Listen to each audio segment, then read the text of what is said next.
7:15. I'd like to call to order the February 14th, 2023 Waukegan Board of Education meeting.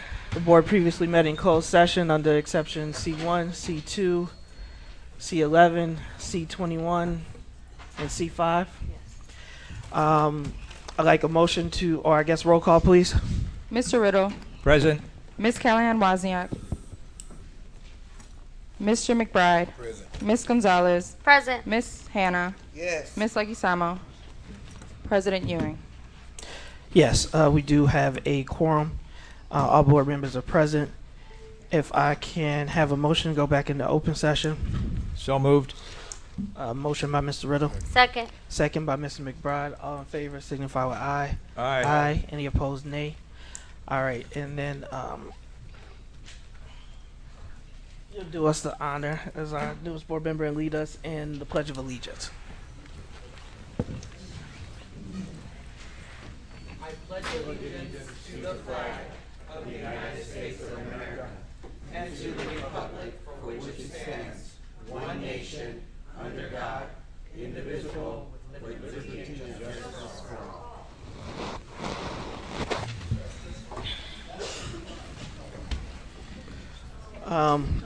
So we're now at 6A, which is the president's report.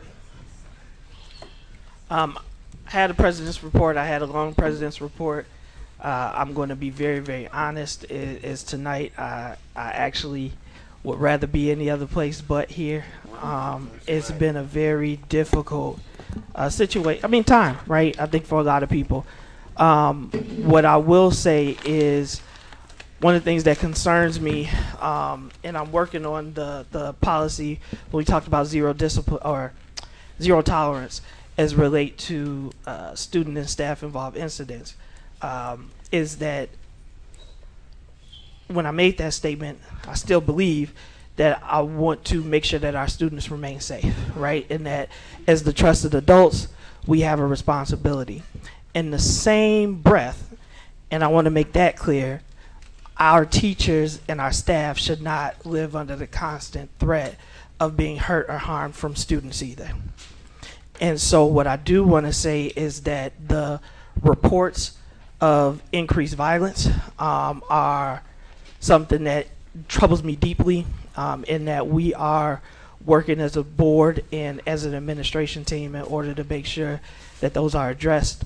I have a staff member, and she's given me permission, which is the only reason why I'm speaking on it, who currently is out with a concussion, right? And so these are things that are happening. I don't want people to feel that they're ignored.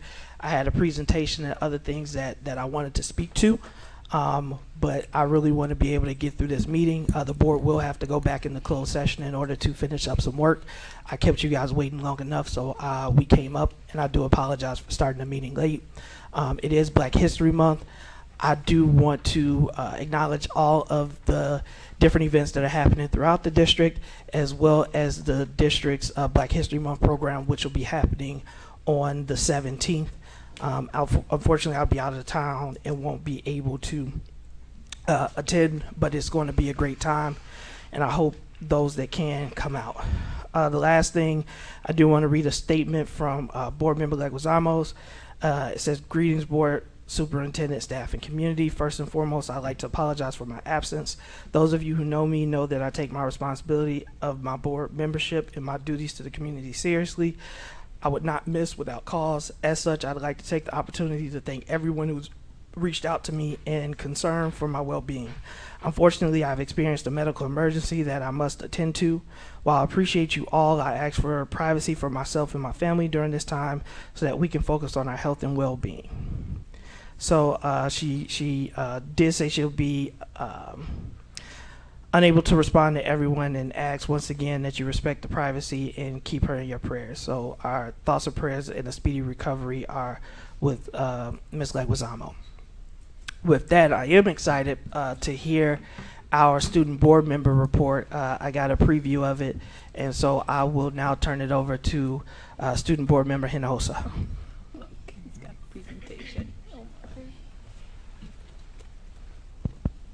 Hi, everyone. Yeah, you can hear me, right? Okay. Okay, there we go. So, hi, everyone. As you know, my name is Victor Hinojosa. I'm the newly elected student board member. This is my first board meeting, so a little nervous, but yeah, we're trying to get into it, y'all. Let's get into it, right? All right. So I don't want to go over like 10 minutes because obviously I want to be conscious of everybody's time, obviously, and it's late, so I'm gonna try to be brief but concise of what I have to say. So this is my first report, and if we can move on to the next slide, we're gonna talk about some of the initiatives that I want to do as student board member. Now, obviously, not everything on this document could happen, honestly, because of my timing as 1 year term, but I really do feel if we all work together, we could get a good chunk of this happening, honestly. So first page would be obviously academic issues. Second page would be student rights. Third would be health issues. Fourth would be infrastructure with a little emphasis on teacher rights and teacher issues. On the next slide, we have SBM reform and political, which SBM stands for student board member. Ways of contact, I'll get into that briefly, and structure of my reports going on forward. So if we go on to the next slide. Okay, so the academic issues, and a little quote that I like to say every single time with education: education is a right, not a privilege. Little issue, right, of the day. But on the next slide, these are some of the plans that I ran on in my campaign that I promised to the student population at the Waukegan High School, and by essence, the entire students of WPS 60, right? I'm just gonna go briefly through them. Obviously, if anyone has comments or questions, please see me after the meeting. I am very happy to elaborate on any of these. So one of them is the revision of our sexual and health education instruction from more abstinence plus to more of being comprehensive on the full implementation of LGBTQ history K through 12.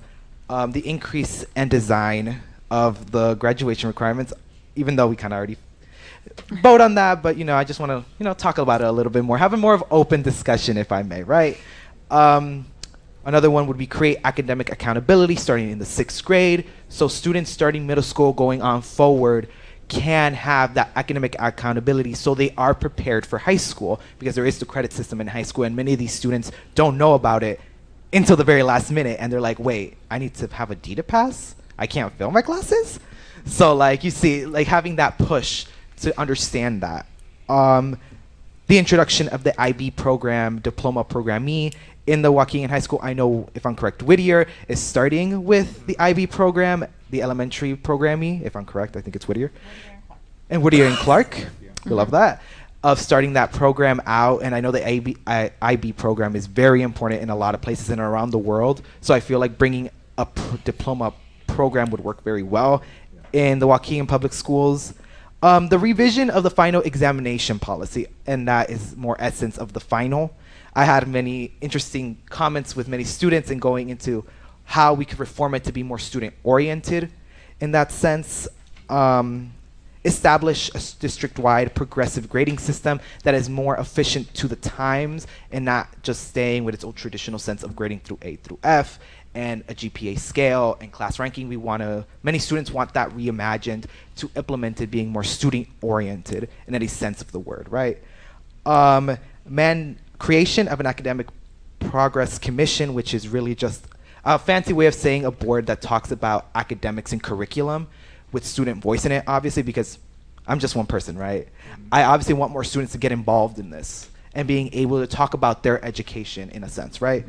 Mandate a banned books policy. Now, when I say banned, I mean it in the sense that it's much, much, much harder to ban a book, honestly, because as we know, in some states it's getting a little crazy when it comes to what a banned book is and how it's so lenient to the point that any book could be banned, and that's just a little too much, honestly, in my opinion. Reading is power. Knowledge is power. Banning books like that is crazy, in my opinion. So having some outline so we know the processes of that is important.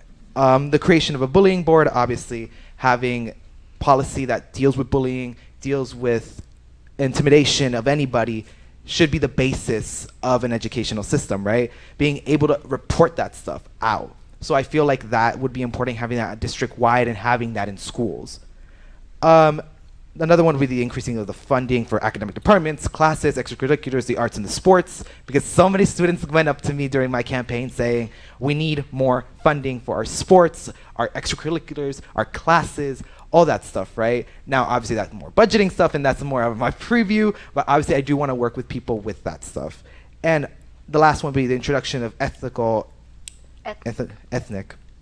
apologies, and racial studies in our education, obviously understanding that systemic racism is a thing in our country and being able to understand that the world is not as simple as many people think and there's a lot of moving parts to it. So I feel like that's very important to have that and a basis in our education. Next page, student rights. A little quote from a Supreme Court case in the 60s. It has completely gone off my head of which one it was, but one of the quotes is, "Our rights shall never be shed at the schoolhouse gate," if anybody remembers. Yeah. So next slide. This one's a little shorter. Anything after this one is a little shorter of like comments and bullet points, so you know. Creation of a student bill of rights.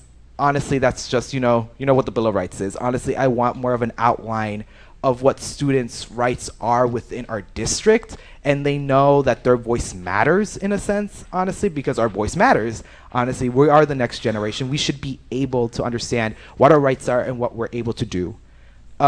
Establish the Student Voting Bureau, which is honestly just a little arm of the district that talks about, voting, about voting resources, being able to register for voting, because as we all know, voting is the most important thing in our democracy. Being able to vote is the most important thing. Full implementation of SB 100. Obviously, a lot of people know what SB 100 is. It's been a while since the law has been passed, but obviously I want more of like a discussion of the implementation of that, honestly. The creation of a walkout/protest policy, which comes to like civil engagement. I know that we are talking in this board meeting about, if I'm correct, attendance, and there is a section there because I was reading it, and obviously I want to talk about that more with board members, obviously, and people that work with this area to more implement it and know students that their civil engagement is important at their age. Creation of an LGBTQ plus commission or committee panel of students to recommend LGBTQ policies, because obviously, yeah, our rights are very much being thrown back in a lot of places, more than one, honestly. So I feel like students should honestly be able, that are part of the LGBTQ community, being able to tell the board, tell policymakers, telling anybody in this district to, this is the issues, this is what we want changed. Denouncing of conversion therapy. Obviously, it is banned in the state of Illinois for minors, but obviously having that as something in our district, of being able to, like, students and minors of this age should not be threatened with stuff like that, because, it's just a pseudoscience. It doesn't work. It isn't real. The establishment of equal rights for transgender and LGBTQ students. Obviously, that speaks for itself. And the creation of a minority student commission, which obviously goes down to the fact that there's a lot of minority students of different backgrounds, being able to understand where they come from, understanding their history as people, and how we can implement that so they have a home here where they don't feel threatened as anything, honestly, is very important. Next slide. Health issues. Another quote. Healthcare is a right, not a privilege. Boom. Next slide. Obviously, this is a very shorter one. First thing, having stocked products for period products in schools, because I've been having a lot of my female friends that say about stuff like that, not having stocked at school, which I see is kind of an issue in a sense, really, honestly, because we should have that stuff in schools. Have sexual protection products with proper education, pamphlets for students, because obviously a lot of schools in California do this, honestly, and it's very beneficial there, honestly, so I feel like it could be brought here. Establishment of a mental health committee. Obviously, that speaks for itself. Mental health is something that really affects students, has affected me as a person, honestly. Being able to talk about it openly in a place of power and change is important. The reevaluation of the mental health curriculum, K-12, because I've been in a health class, I need to take it to graduate. And it's not the thoroughest, if I have to say, honestly. It was like one assignment, honestly, that I had to do about it, and it wasn't brief. It was very brief, and it was one assignment. Healthy Food Initiative, reevaluate our food services for students, because if there's, other than, students saying about classes and funding, it's food, because they don't like the food at school. It's something, right? They always talk about it. They always talk about it with me. Mental health centers, obviously having those around the district and schools. So if students having a mental health crisis, they have the people that they could go talk to, because it's not really clear who we talk to, honestly. We either go with a counselor, do we go with a therapist, like who do we go to? Like that's not really given to us as information. The advertisement of mental health days, we are given 5 mental health days per Illinois law, but not a lot of students know about this. Like I talk to my friends, like, you have 5 mental health days. If you need a break, we could talk about it. And they're like, oh, really, we have that? And I'm like, yeah, it got passed last year. And they're like, oh, that's cool. And they never knew about it. The reevaluation of start and end times for schools is a little controversial one, honestly, but I feel that controversy should never stop debate in any sense of the word. And I feel like many students have talked about this, of school being either too early or leaving out too late. Obviously, that is a discussion for a different time, but that is something the students want and what have expressed to me. Infrastructure, a new deal for the Waukegan Public School District. Next slide.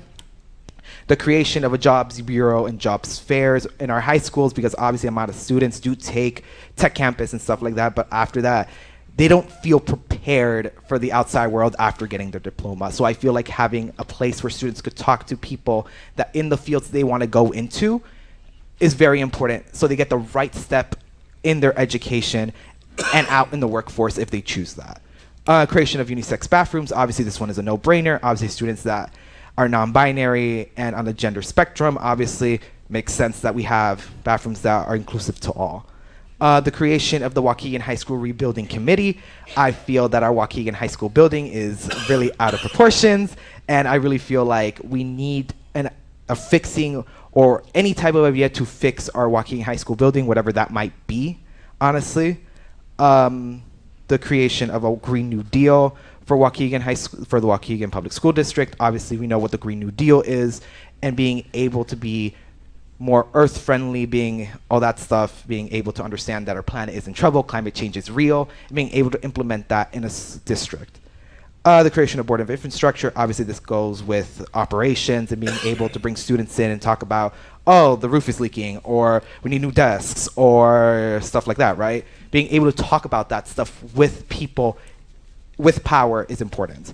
Lower classroom sizes and reintroduce the house system in the high school. Obviously, a lot of teachers I've talked to love the house system back then. Honestly, I don't know what happened to it. Honestly, I was still in elementary school, so I didn't know a lot back then.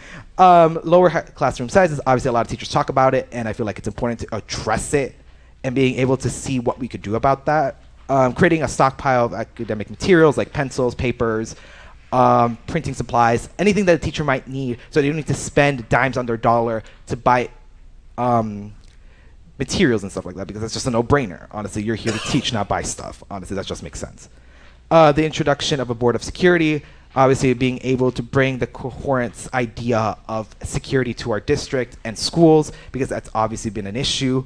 And I want students to be able to understand they have a voice when it comes to the security. And I added this one at the end, teacher pay increase. Obviously, that's more with the district and the union, but obviously, I feel like students also have a voice like that, because obviously if the teachers don't get paid enough, they're not coming, they're not getting hired, honestly. So it's very important for our teachers to be there and getting paid well. Next slide. This one's a little shorter. Oof. I'm talking really quickly. There's a little quote from the Washington Post that they use on their headline, "Democracy dies in darkness," because it's very true. Another one would be the reevaluation how the student board member is elected. Now it's a kind of little eyebrow raising that I'm talking about that after being elected, but this is more after I leave for more pushing forward. The establishment of a debate for the selection of the student board member, because I feel like being able to understand who these students are, because of course I ran a campaign, but it wasn't as a real campaign. It's just like talking to students and then having my friends talk to them and being able to campaign in a sense. I want students to know who the members are, who the candidates are, and who has their best interests at heart. Now this one's another one that a lot of students have talked about and something that I had an idea for, honestly. Granting the student board member an honorary unbinding vote. Obviously, I can't vote here. Honestly, that's one that the state law indicates, and I have been reminded of that multiple times.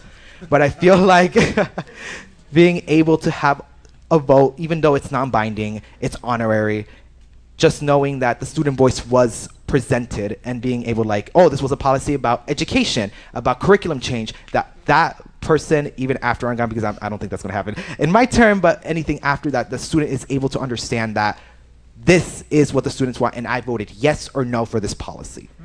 The creation of a student advisory committee, which I do know in the past, Superintendent Placencia did talk about that in the past, of having students coming in and talking about the issues.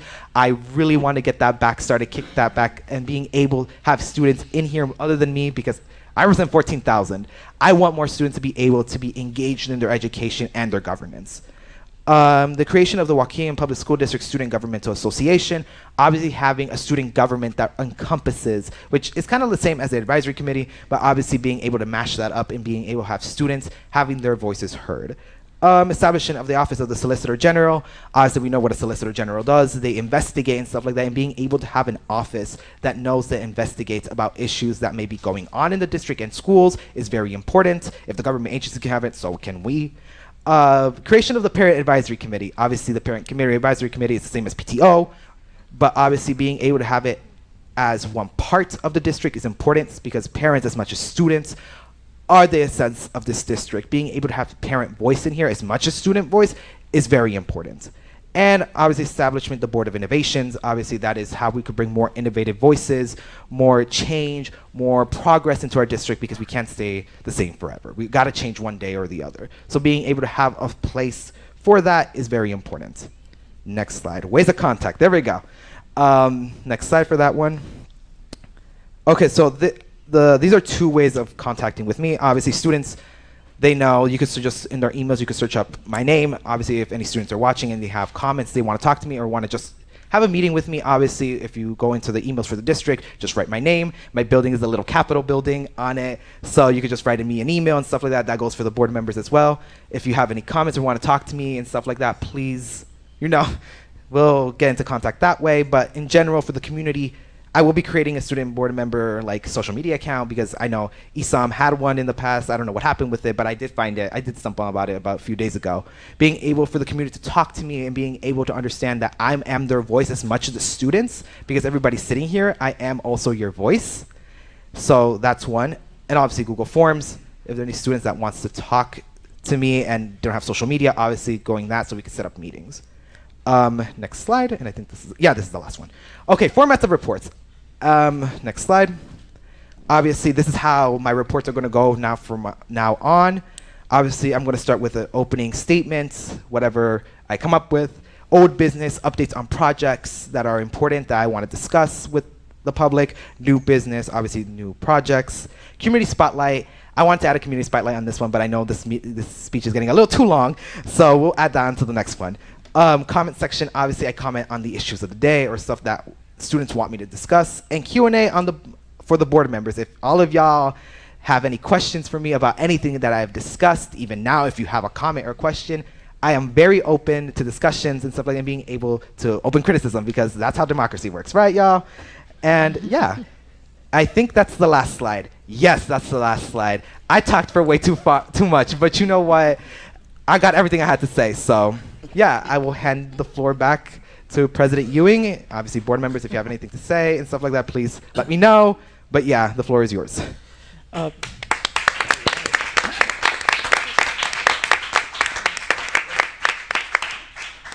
say thank you for the presentation and laying out that platform. There are many things that on your list that we can work together to achieve, and some that we want to make sure that you're aware of, so that you can also spread that information to students. So very, very, very good stuff, and we are glad to have you on the team. Next up is our approval of minutes. So we have 8A, which is approval of minutes of the open session board meeting for October 25th, 2022. Mr. Riddle, I make a motion that we approve the minutes as presented of October 25th, 2022. Motion by Mr. Riddle, Second. second by Ms. Wozniak. Any comments or questions on the motion? All in favor signify with aye. Aye. Any opposed, nay. Minutes are approved. Passing. One pass. This is our opportunity for public comment. When I call your name, please come up to the microphone. I'm going to, again, out of respect for your time, it's 7:39. I'm going to call the names three at a time, a few at a time. If you guys will line up over at the microphone. If you need translation services will be provided to you. Each speaker has 3 minutes. Unless they need translation services, then they will get 6 minutes to allow for the translation. We do ask that you refrain from mentioning student and staff names in your remarks. First name on my list is Jennifer Franklin. And second name is Natalie Van Lansing. Van Lanningham. Sorry, Natalie. And then Catherine Peregrine. So if you guys in that order, whenever you're ready, Ms. Franklin, your time will begin. Okay, this thing is on? It's Okay. on. All right, hi, my name is Jennifer Franklin, and I have been in the district for 20 plus years. I also live in And the I'm community. sorry, Ms. Franklin. Can we start the clock, Mr. White? Oh, Thank you. Go ahead. okay. And I live in the community for and both of my daughters currently attend Waukegan High School, or Waukegan schools. I'm writing you on behalf of my colleagues and students at Whittier Elementary School. Since 2019, Whittier has been blessed to have an AP who has brought so much to our community. I have been around long enough to know excellence when I see it. She works endless hours to make sure our students are successful and to support every staff member in the building. She quickly learned our curriculum and became a member of the curriculum map team. She helped train teachers on this new system so that we could better plan and support the students. Those are all things that made her a great AP and will make her a great IB coach. When Whittier signed on to become an IB school, she did everything in her power to learn what that meant. This past November, we unexpectedly lost our IB coach, which is a required component to becoming an IB school. While working in her role as AP, she was already taking on the coaching role. Also, the district has already invested in her as part of the IB leadership team. She has attended conferences and made connections with leaders across the world and has learned so much doing that role that she is the perfect candidate to take over for the remainder of the year. She is close to our families and community. She knows what it takes to have an inquiry-based classroom. She has brought vision, consistency, and morale to Whittier. With a teacher shortage, it would be a shame to lose such a passionate and talented teacher. So I am begging you to think hard about the staff, students, and community when making the decision and say yes to the decision that Whittier has already made. Thank you, Ms. Franklin.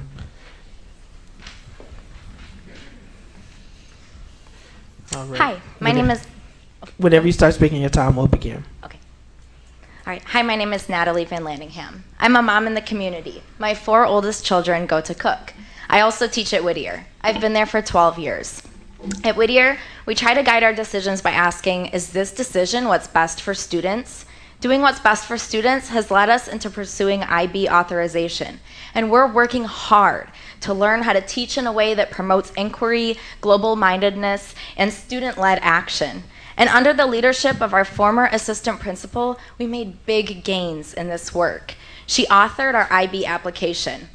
She helped teams dive into better understanding our content standards and was leading much of the work that we're required to do in order to become authorized by IB. And when we learned she had to step away from being our assistant principal, we all felt that loss. In my time at Whittier, I've never seen a harder working AP. Our students knew she was for them. Our staff knew she was for them. Our former assistant principal would work around the clock to do what was best for our school. And if she couldn't continue in that role, then all of us at Whittier were hopeful she could lend her expertise as our IB coach.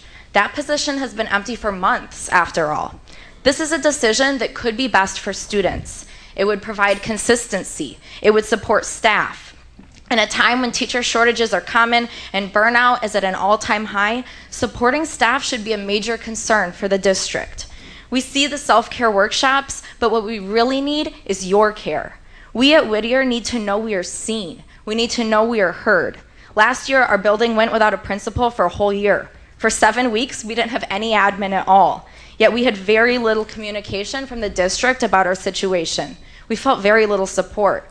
We kept giving our best. That was the only option we could do for our students. This year, our IB coach left us months ago. So staff that were already overcommitted and stretched thin picked up the slack and kept going. We kept working. The district could have met our need for an IB coach 2 weeks ago, but you deferred your vote. This left us shocked and confused. Someone who knew our school, who knew our staff, who works like a beast, and who knew IB wasn't given a position. This doesn't just hurt one person, it hurts us all, staff and students. Our only explanation was maybe you needed more time, so we at Whittier could be heard. Maybe you needed more information, so we sent it. Last Monday, you received many emails expressing what we believed was best for our students, and yet that was met with silence. And now your agenda for tonight, silence. We haven't stopped giving our best. Leadership teams once again picked up more responsibility, and we kept going. We waited for an answer, and we're not getting it. If your answer to our former assistant principal is no, then let it be no. But please, give us some information. Don't meet us with silence. Show us you see us, because in caring for us, you care for our students. Thank you, Ms. Van Lanningham. Catherine Peregrine. Hi, my name is Catherine Peregrine. I'm the instructional coach at Whittier. I've been in the district since 2004. It's the only place I've ever taught. In that time, I've worked for around 12 administrators, and Whittier's former AP is one of two people that I would stand up here for. We all know our former AP had to resign as part of her settling her legal case, which will be dismissed. We are happy that this will be behind her, but I'm here to reiterate that she is a huge asset to the students and staff at Whittier and would be so valuable as IB coach. She was one of the 2 people who wrote and received our IB candidacy. She also has an innate ability to coach and lead. She knows our inquiry work and has helped us in unit creation and implementation. We have never felt more supported by someone who modeled and did all the work alongside us. We interviewed her and hired her for the IB position. We asked you to please let us know either way if she would be on the agenda tonight. 14 of you received many emails last Monday at 4, and not one of us got any answers. If you were in any of our shoes, you would want some clarity too. We need you to hear us. I'm here asking the board to listen to us when we say you are putting a burden on us, the teachers, by not allowing her into this position.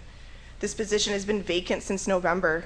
It is extremely difficult as a school to take on a new initiative when key players are missing. It is the teachers that will struggle, the very people you are supposed to represent. Teachers are writing and refining units and trying to approach teaching in a new way. They are working tirelessly, and as the coach, I can tell you, it is difficult. The last I checked online, there were numerous vacancies across the district, and you have someone in her that wants to be here and wants to do the work. I really do think that it would be a mistake to not reconsider, not only for Whittier, but for the district as a whole. She knows what good instruction looks like. Her knowledge of standards is unlike anyone else I've ever known, and she has the energy and determination that makes a difference in our days. She has endured a lot over this last year, but showed up every day for this district, regardless of her circumstances. And why would we turn our backs on her now? Thank you, Ms. Peregrine. The next 3 names are Tamara Feldman, Rayon Edwards, and Randy Sabecki.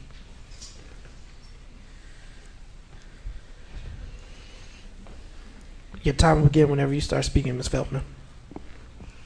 Hi. Hi, I'm Tamara Feldman. I have been in the district for 14 years, and I'm a teacher at Whittier, and I too want to talk about our former AP. She was in our building for 4 years. She was very committed, actually she still is very committed to Whittier, and I just want to let you know that she is so organized. She is great at getting things done. We are starting this new initiative that we started last year, and we're in year 2, and she has been a major force in pushing us into being successful so far. We have our student board member who had as one on his plan. He says that a goal is having our the IB diploma for the high school. It starts with us here at Whittier. We're in year 2. We're on track, or we have been on track, to get our authorization next year. And the vital component of that is an IB coach. And I just want to reiterate where we were though. Almost a year ago to today, we had just one admin, our AP, and we lost her. And at Whittier, we were left with no AP, no principal, nothing. But we pulled together as a staff. We kept going, but it felt like the district abandoned us. We never heard anything about what was happening. We had no set person as a go-to to make decisions. We had one person who was there, but she didn't even have a district email. So we couldn't even email her things. The person who was like in our building for the longest time didn't even have a district email. We were like just abandoned, and we pulled together, we made it happen. And then we got her back.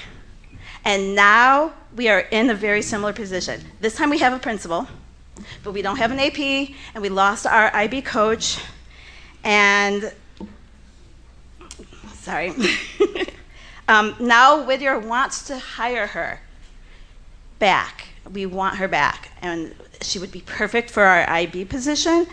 And it's, again, very important that we have an IB position to make sure that we are successful. This is a program that we have a vision for the district to go all the way to the high school. You can't just leave that empty. And right now we have teachers who are like doing double duty, being a teacher and taking on those roles, and we are just struggling with it. So once again, also, as a staff and as a school, we have not been informed from you about what's going on. We don't know. And we don't know what's happening. We don't know what the holdup is. We don't know what any decisions are. And basically, my ask is please keep us informed. And if no decision has been made, please say yes to bringing her back. Please let her be back in our wolf pack. Thank you. Thank you, Ms. Feldman. Good evening, board, community members. I'm so sorry to hear that about you guys losing an assistant principal. But I think we have to be honest here. Something happened here, and we shouldn't be here. We seen this all over the newspaper. So I think you guys need to think about that when you're making this decision. But tonight, I didn't want to talk about this. Tonight, I want to talk about this board members that was at the city council meeting last Monday and the staff that was there. You guys stood there and you guys blatantly lied to that city council. And I have the video to prove it. You guys have sat on this board and told us on numerous occasions that that wraparound center will offer service down in that basement. You guys told us that. Y'all don't know where the funding coming from. Y'all sat there and told that council and every alderman and that mayor that services will not be offered down there. It would only be 6 offices down there. So my question is, we put all of these millions of dollars in that center for what? For us to deceive this community because y'all want to hurry up and get that administration offices up in there? Because we know the UMA Center offers those services. Rita Mayfield State Representative offices downtown. You have the courthouse downtown. You have the city of Waukegan downtown. You have Waukegan Township downtown. You have the Job Center downtown. You have CLC downtown. And you have 2 staffing agencies down there. What are we going to do with the wraparound center? What is they going to offer me that is not being offered down there? And listen to somebody who's lived in that area for 45 years of his entire life. I know. And we teach our kids not to lie.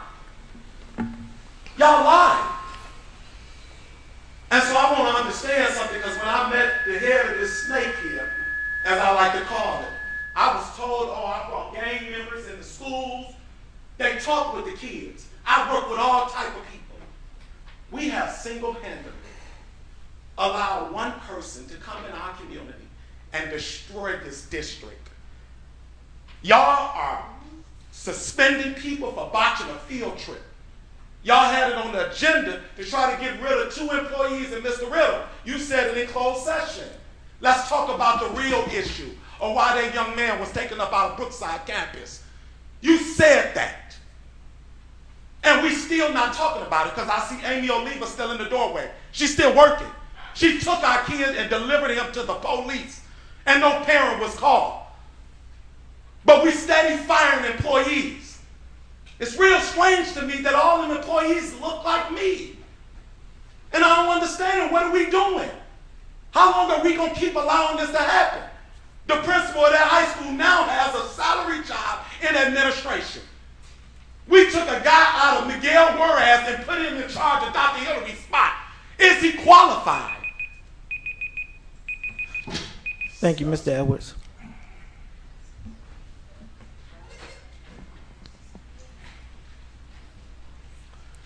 Good evening. So tonight I'm also going to talk about this wraparound center. Good evening. Tonight I'd like to talk about 214 Washington Street, the old Midwest Bank. I and many residents would like to know why this project to turn 214 Washington Street into an administrative building is such a high priority. How does this directly help and benefit the students? This building was purchased in 2019 for $800,000. With student funds and no timeline or information on where the money would come from to update it since 2019. When it was purchased, now 4 years later, in 2023, it has become a high priority. Why? We were told in 2019 this building was well maintained and heating systems were in good and didn't need to be replaced. Yet 4 years later, heating systems was assessed and needs to be replaced. So what went wrong in the 4 years that no one occupied the building with the heating system? When this building was purchased, there was no mention or idea of the wraparound center project. Since the idea was presented, state funding has been allocated to the wraparound center. Now 4 years later, this administration building is now a top priority for the district. The impression is so that we can have an excuse to move administration into this location with limited parking. We have much bigger needs in this district than an administration building. We have already been told that all staff at Lincoln Center are not moving to 214 Washington Street. In the timeline for this administration building being pushed fast all of a sudden because there are enough yes votes to approve it, is the administration wanting it approved before the April 4th election? I want legal to check the law to see if this major district change needs to go to the public for a vote. I expect the board to provide this information to the public within the next week, if not tonight. Before anything is done at 214 Washington Street, there should be a district town hall meeting with full transparency and answering the community's questions. The plans of this building don't even coincide with the city of Waukegan's plans for a downtown entertainment district. Downtown Waukegan has a courthouse, lawyer offices, library, CLC campus. How is the administration building going to bring these people to the downtown area to boost the businesses? How do you know that will happen when the building is put down there? Is it going to be open 24/7? The wraparound center is going to be by appointment only, per Rita Mayfield, as she spoke at the city council meeting. Where is the money coming from to turn Lincoln Center back into a school, as it will take millions of dollars to update and bring it up to code for a school? What is the exact figure for the total cost of each, the wraparound center, Lincoln Center, wraparound center / administration building? Is the building going to be vacant for years as well? We already have a staffing shortage in the district and not enough teachers, so who is going to staff this if turned back into a school? We talk a lot about college readiness and gave Ms. Fulton only 2 employees when she asked for 5 of $15,000 or 15,000 students. Next 3 names are Ray Vukovic, Danella Villarreal, and Christine Lansing.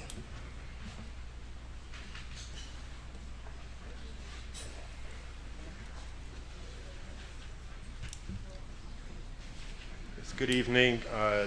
Just before this portion of the meeting, you all voted to approve the minutes from October 25th, 2022. Congratulations, you finally got it done. They're supposed to be done, within the next meeting. There's a lot of important things that happen at meetings, and they don't always, you look at the minutes and they need to be corrected. Do you remember what happened back in October? But the law says they're supposed to be done. And I'm not picking on the administrative person that's taking the minutes. I know that that person is relatively new. There's new people coming and going. But this has been consistent. And this board, I'm going to hold you responsible and your only 2 employees, the 2 top paid employees of the district. That's what you should be doing. It was 3 weeks ago was your last board meeting. You should have been working on that, making sure the minutes were complete and have them ready for this. They're not on here. So you're already technically going to be violating it. Why? There were teachers here. There are some teachers here. This was 4 months ago.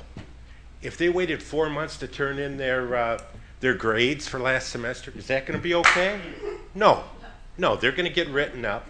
Yet this Board of Education allows these 2 people to drag their feet on this and keep it going. I don't know why. but you need to hold their feet to the fire.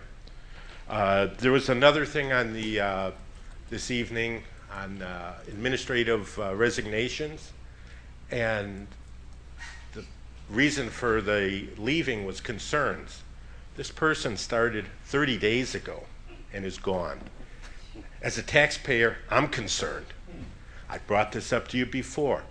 Exit interviews. You know, supposedly talking to your HR director, they send out an exit interview to the last known email address. Many times that's the person's personal email address. So does anybody sit down with these people one-on-one and say, hey, you were here 1 month, you were here 20 years, and you're leaving. Can we just have a little time and talk about it? But you got the revolving door, people coming in and out, and now that position is vacant again. And, you know, why? Why? Thank you. Thank you, Mr. Vukovic.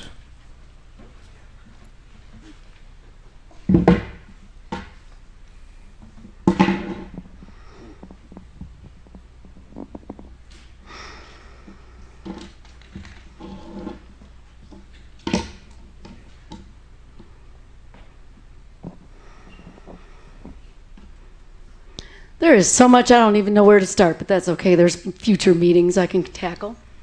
60% of our students are failing math due to Mathia, a program you decided. You didn't even ask the students how it's working.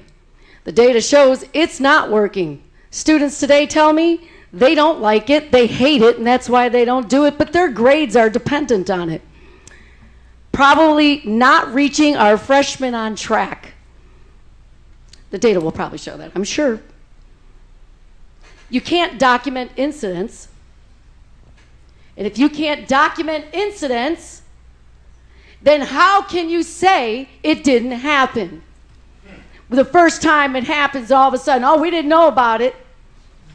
Because you can't document all the time. Interesting. Everybody should be able to document incidents. And incidents shouldn't just go away as if they never happened. Person standing in the hallway there sure lets a lot of it go by. I sat and watched her. I'm really good observing.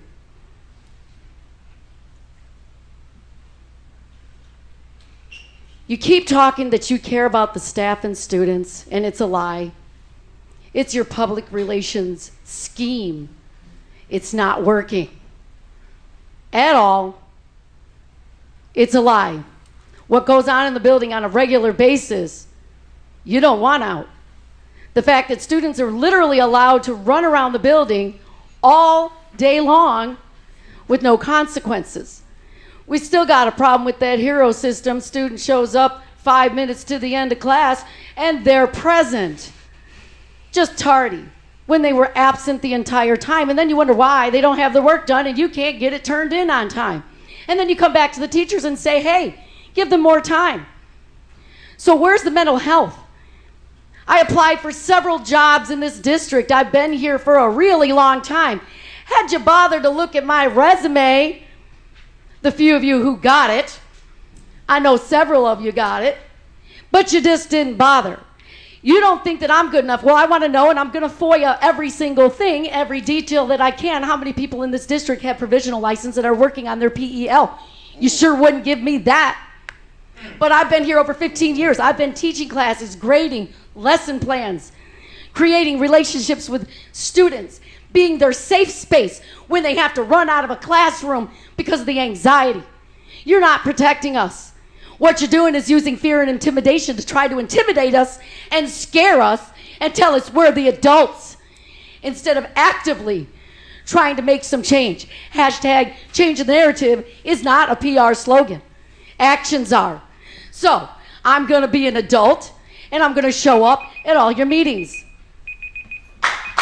Thank you, Ms. Villarreal.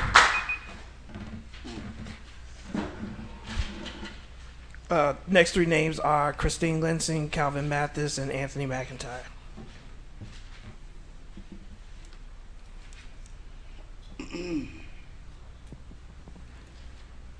Good evening, one and all. Today is Valentine's Day, a day that has become known as a holiday of love.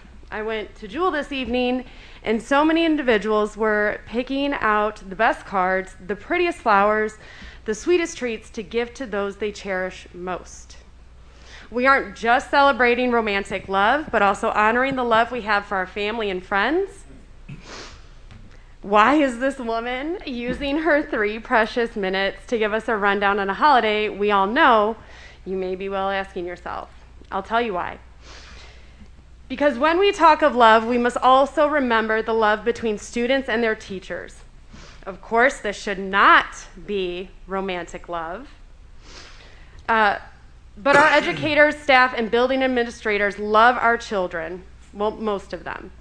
There are those in this district that tarnish the relationship that district staff have with students in our buildings. I have seen such kindness to my children when I come to school. And when my children see teachers and staff in the wild, or in other words, Jewel, I have teachers reaching out to me after my kids were out due to COVID, checking in. How are they? Do I need anything? We are fortunate enough to be able to handle most of our situations that come our way, and the most important takeaway is that it touches my heart. I know my kids are safe during the school day while in their care. Not all families are this lucky, unfortunately, and even my household is not immune to the misconduct of adults in these buildings. We have different district staff that have assaulted students, giving them concussions, on District 60 media saying students need a trusted adult in the building. We have substitute teachers getting into fistfights with middle schoolers. We have individuals that our youngest, most impressionable look up to, only to be forcefully shoved out of the classrooms and told, you don't want to be here. Go find somewhere else. And it doesn't stop with the physical interactions. We have teachers using racial slurs towards students. We have teachers telling our children that they aren't worth college experiences and that they can plan for the military. That right there is not just high school students. It's down to second graders. Students in this district hear it plenty out in the world that Waukegan is ghetto, that Waukegan students walk around with guns and knives. Everyone's part of a gang. Even my job as an adult, I hear slander about our city. Why are our children, from people who have not walked a day in our shoes. Why are our children subjected to physical and emotional abuse in our schools? Again, this is not every teacher. This is not every staff member. But what we see in the news is the violence in Waukegan. That's the running headline. We had a parent threaten to shoot up a school, probably because she wasn't listened to, probably because her student was mistreated. We need to change our practices now. Higher, better, keep the good. Thank you, Ms. Lindsay.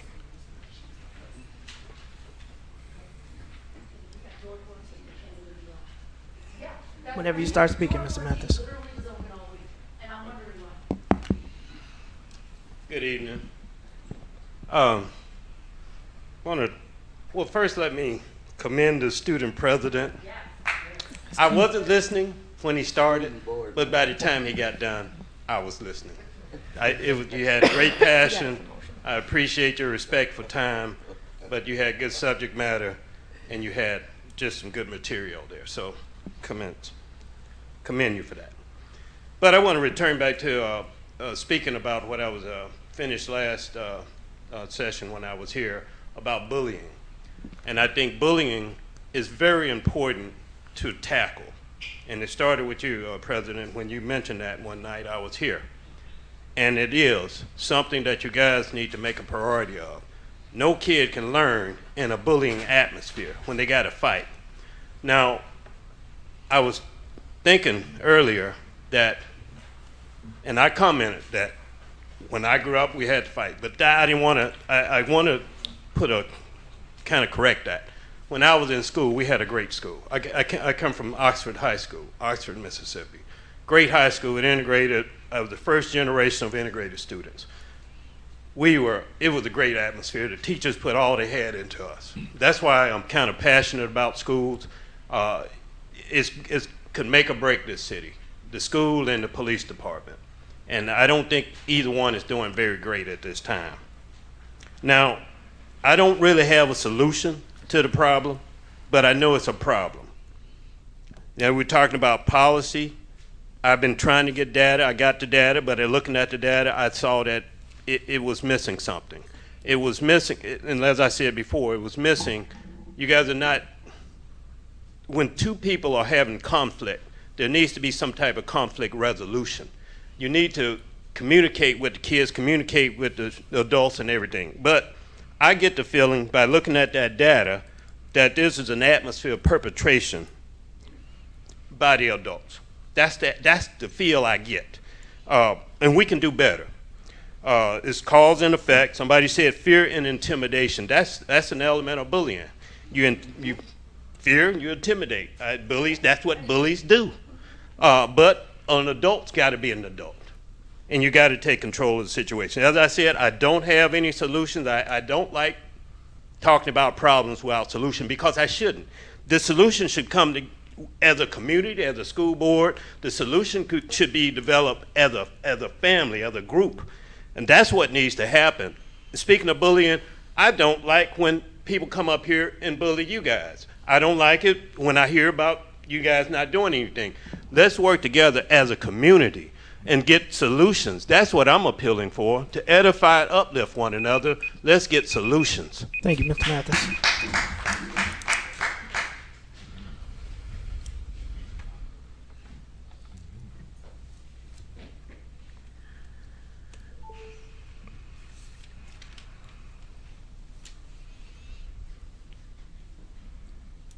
So this evening, I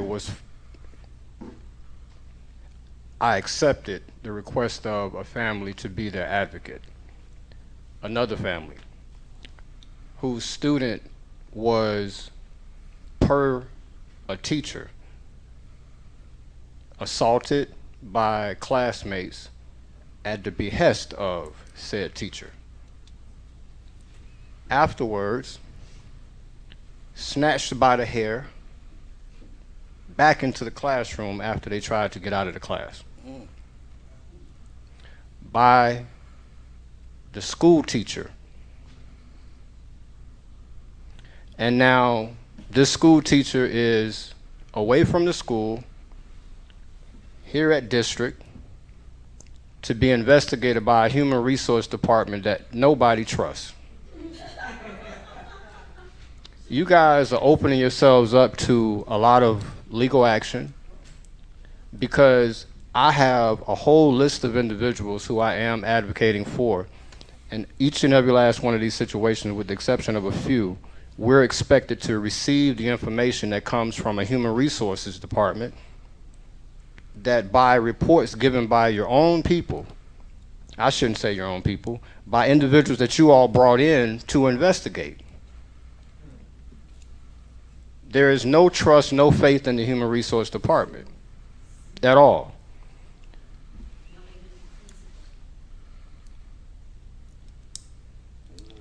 I found out today that I got open FOIA requests from November 2nd. November 2nd. It's open. Okay. I'm curious to know, what is the metric, what is the standard by which you guys use that you put people in your website and all of your social media stuff to honor those individuals for things that they've accomplished? What is the standard? Because I hope it isn't race-based. And if you have individuals who are doing great things in the community, they're doing great things in their personal lives, they're doing great things for you guys in the school district, and you totally ignore some, but you honor others, it makes me wonder why. And I think that's a question that you guys need to have answered by whoever is responsible for it.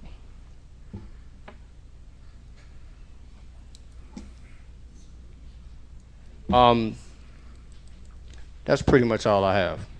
Oh, by the way, on the 27th of this month, we're doing a candidate forum. We look for everybody to participate. Thank you. The new board is going to determine who's going to correct some of these things.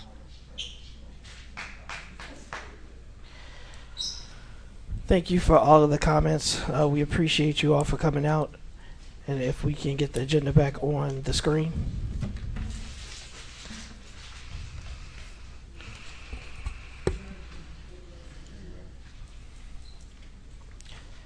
All right, we are now at our consent agenda. We have operations, items 11A through C. These items should be non-controversial and previously discussed. Would any board members like any items to be voted on separately? Yeah, I would. Item C. All right, if we can pull out item C. Any other letter? If not, do we have a motion to approve 11A and B? Yes. Second. I make a motion. Motion by Mr. Riddle, second by Ms. Gonzalez. Any comments or questions on the motion? Roll call vote. Mr. Riddle. Yes. Ms. Callahan Wozniak. Yes. Mr. McBride. Yes. Ms. Gonzalez. Yes. Ms. Hannah. Yes. President Ewing. Yes, item approved, motion carries. We're now at item 11C. I'll read those to the record. 11A, approval of the purchase of cafeteria tables for Whittier Elementary. Item 11B, approval to purchase teacher desks for Edith Smith Middle School.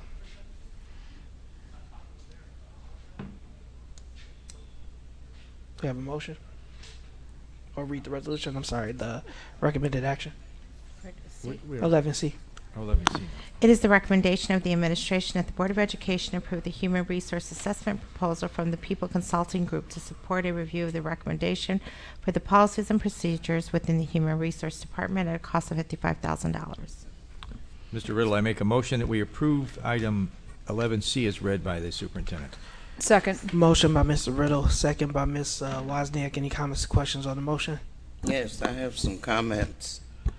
And I did forward these to the board president. My concern with this, with us expending the $55,000 for another consulting firm to come in and work with HR is that we already, number one, we've already done it. We've already heard the result or the conclusion of a consulting firm that we already paid to come in. And they told us about what was going on in HR. My questions are, how do we find this organization? I mean, where do they come from? And also, in looking at the information that was given to us, it talked about all the things that were being that this firm did, but what I understand and was looking at is that the person that presented to us that she's never conducted any type of analysis like this, and if that is so, I'd really like to see information stating that. And I believe this lady lives hours away. I mean, all the way in Madison, Wisconsin. And I know that, you know, I don't buy into the idea that we need fresh eyes, because we had fresh eyes that came in and looked already.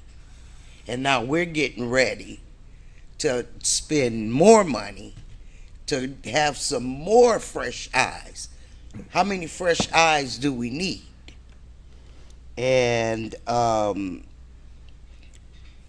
I just I could keep going, but I'm not going to. waste breath that I can't get back, but it is my recommendation that we as a district look into, and I have said this to my board members, that we need to look into what's going on in HR as an administration, and before we expend more money talking about doing an analysis, another analysis.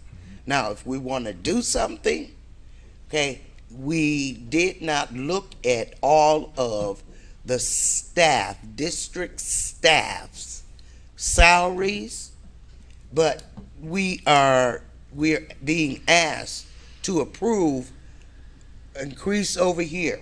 It just kind of like I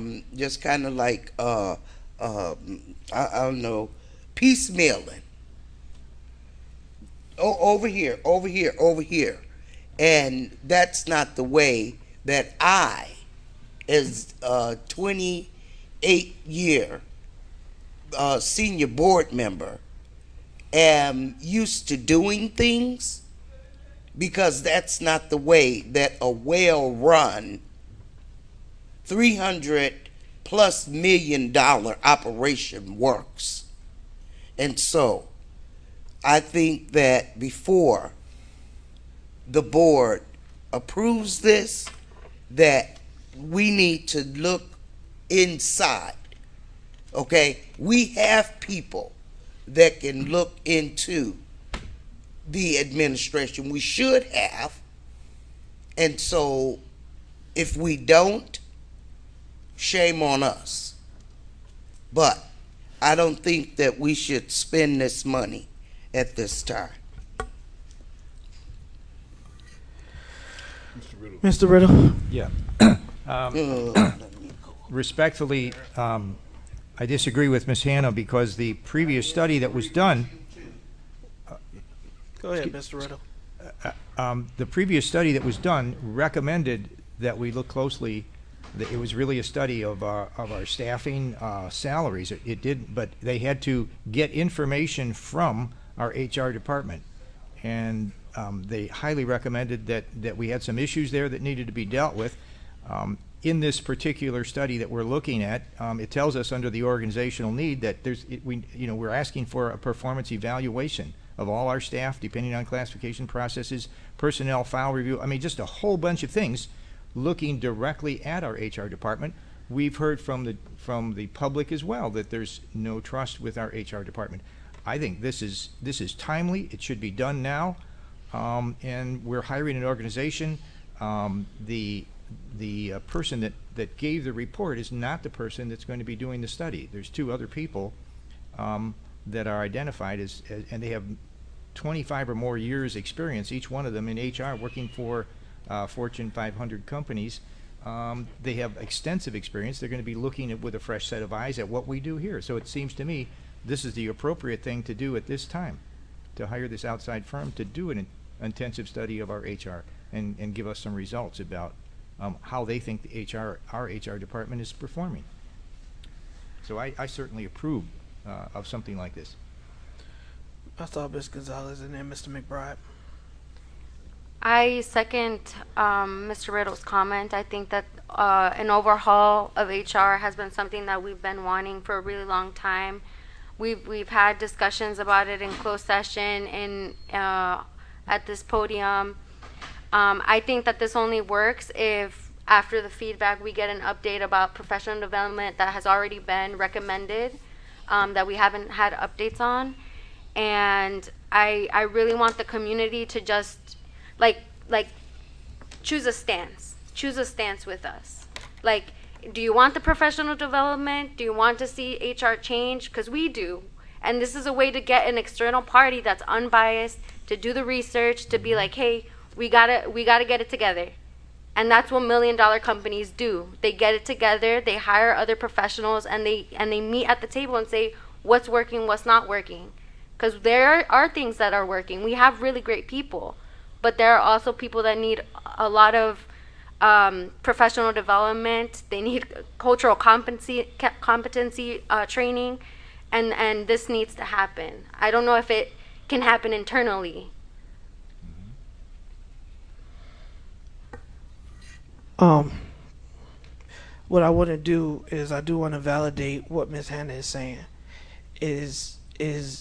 I want to clarify one thing, is that the previous assessment was a comprehensive financial or compensation review, right? So, and it was for specific categories.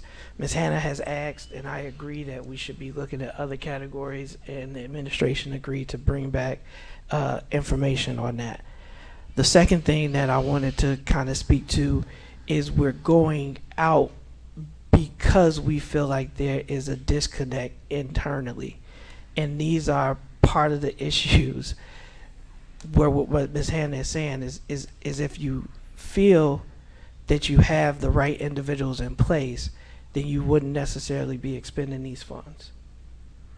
And if we're expending these funds, then it needs to come back with some recommendations for changes, because it doesn't make sense for us to spend money for people to tell us what Ms. Hannah is saying is we already know that we have issues. So again, when you look at the RFP, I thought it was comprehensive. They talked about what they'll be looking at. It's processes, it's procedures, it's making sure that we have the correct staff members.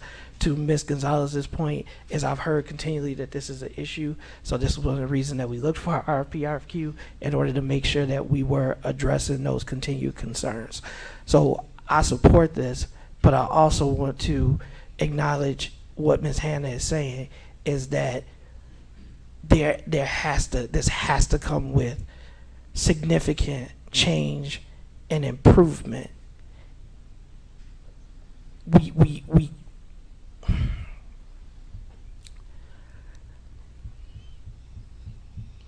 This has to come with significant change and improvement. So the information has been there. The proposal is for public consumption. So anybody that would like to see the credentials and the information on the firm, you all can do so. With that, I'm sorry, Mr. McBride, I skipped you. I apologize. Well, I know we had a group come in and talk to us about this very situation that we're speaking about right now. And it's all about, I don't think how much more they can tell us about professionalism in terms of our staff. They may come to us and talk to us about money and how to move it around and how we should move it around. But what I'm looking at here is that we're taking millions of dollars and giving it to somebody outside when that money could be dismissed around the district, our own self, to correct some of the issues that we even got to this point about unfairness with how we're treating our staff from a financial perspective. And I just think that money could be used in a way that we could use it, we could do it our own self. That's right. Because of the fact that once again, when they tell us what we ought to do, they're going to take the money and they're leaving here. And when we come back, you're still going to have problems with individuals want more money, raises, and this and that. So I just think that money that we're trying to give to them, we need to be trying to figure out our own self or how to disperse that money with our staff to make things right. That's just my thought on this, because like I say, they're going to leave. They're going to come here, and we're going to have a contract with them. And they're going to come up and give us a nice spiel about this and this and that. Then they're going to leave. Then once again, when they leave, the problem's still going to continue to fester, that because you're going to always want individuals saying you're making more than me. And we're going to always, so the only thing I can say is take that money and try to correct what's going on within the district right now to make things pretty much satisfactory for all staff. And we know as a board already, nobody has to come in and tell us what's wrong and what's right. We had a firm come in and talk to us already, but even before the firm come in, we as board members, we understand that if you got this status or you got that status, that you should be paid fairly, and we use metrics about who's got the best education, who's been here the longest. We know that. We don't need anybody to come in and tell us that. We just need to do what we need to. We just need to do what we know that's right by those individuals already here in the district. That's my take on that. Thank you, Mr. McBride. And I want to just state, and then I'm for time, I am going to call the question. I need to add one more. Go ahead, Ms. Hannah. Mr. President, you made a statement about the administration. If you have to expend money to go out, we should have we have individuals in the upper administration that together their salaries are almost close to $1 million. And you mean to tell me that nobody can go in and look at things that are going on or not going on in the district's human resources department? So why are we expending that money when we're supposed to have leaders that we're paying all of this money? That's what I'm not understanding, sir. I think it's a fair question. What I will say is to kind of reframe that part of the conversation is if somebody else takes this task on, then it's up to the board for us to say what else is coming off of their plate. So while I do agree with you that individuals probably could do an assessment, we are talking about curriculum. We are dealing with staffing concerns. We are talking about finance and budgets and SPB. And so who on the staff is going to do the evaluation and what thing are they going to remove off of their plate? I think I'm a relatively smart guy. I use consultants in my job all the time. So I don't want to get into, just like we have a extremely capable and competent maintenance team. That doesn't mean that we also bring in outside contractors in order to supplement. Get it. I understand. So I don't want it to be as people, what I was saying is, if I have and I guess I want to be respectful of staff. So it's a personnel conversation, which is why I won't state it publicly. That's what my concern is. And so without calling out any names or going into specific detail, I will say we can have that conversation offline.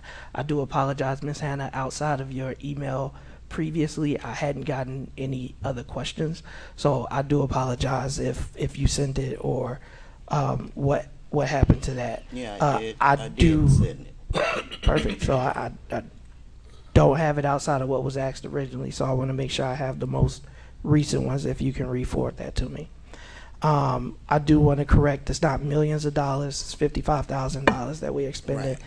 All money is important. This is also not a compensation review. I will share this scenario because it was a real one.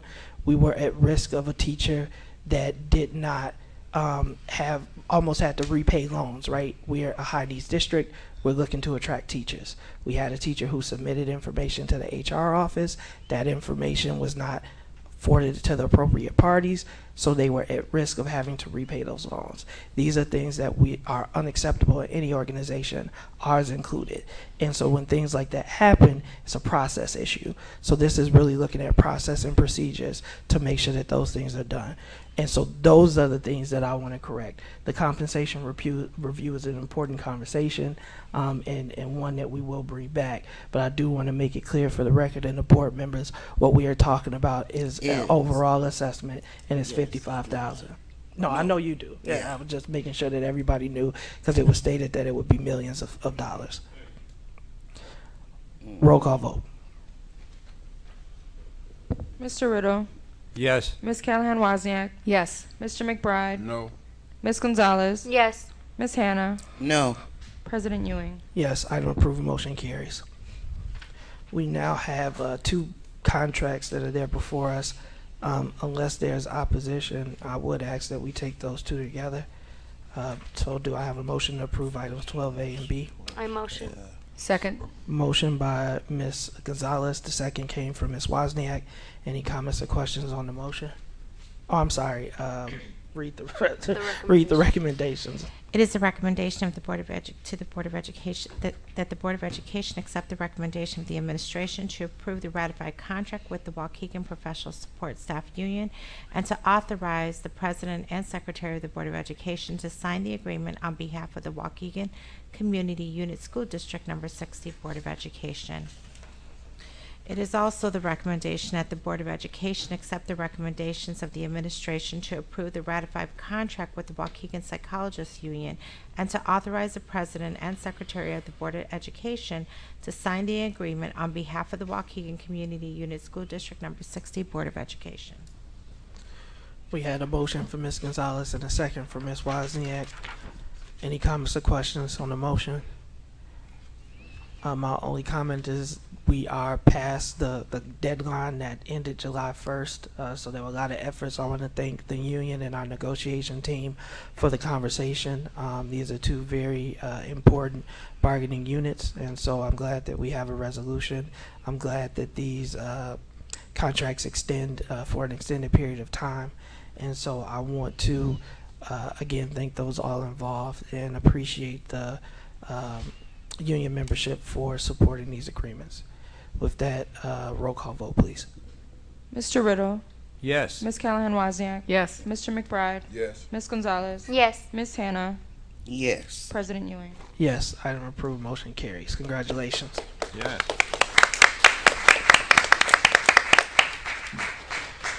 All right, we have item 13A.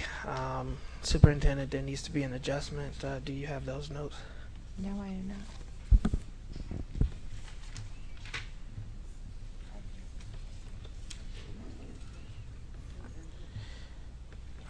On the section G653, we should be holding over the retirement with the first name. The first name, yeah.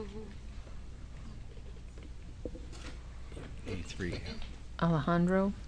I don't Susan- Yeah, that's it. the, not the name, but the number. The number. G, what is? It's G653, correct, Yes. Ms. Wozniak? Yes. So, Item number 1, or name number 1. first individual under Oh, there it is. Yeah, G653. G653. Schedule G653, first one.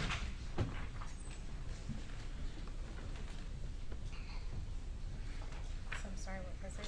653? G, yeah, G653, the first name. Hold over. You want me to read it, Kathy, or are you writing something up? Go ahead.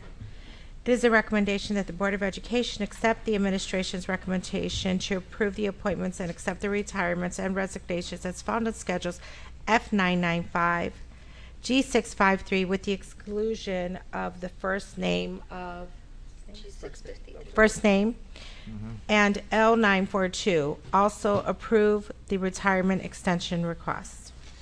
Mr. Riddle, I so move that we approve this as recommended by the superintendent. Motion by Mr. Riddle. Second. Second by Ms. Gonzalez. Any comments or questions on the motion? Roll call vote. Mr. Riddle. Yes. Ms. Callahan Wozniak. Yes. Mr. McBride. Ms. Gonzalez. Yes. Ms. Hannah. Yes. President Ewing. Yes, item approved, motion carries. We are at financial reports 16.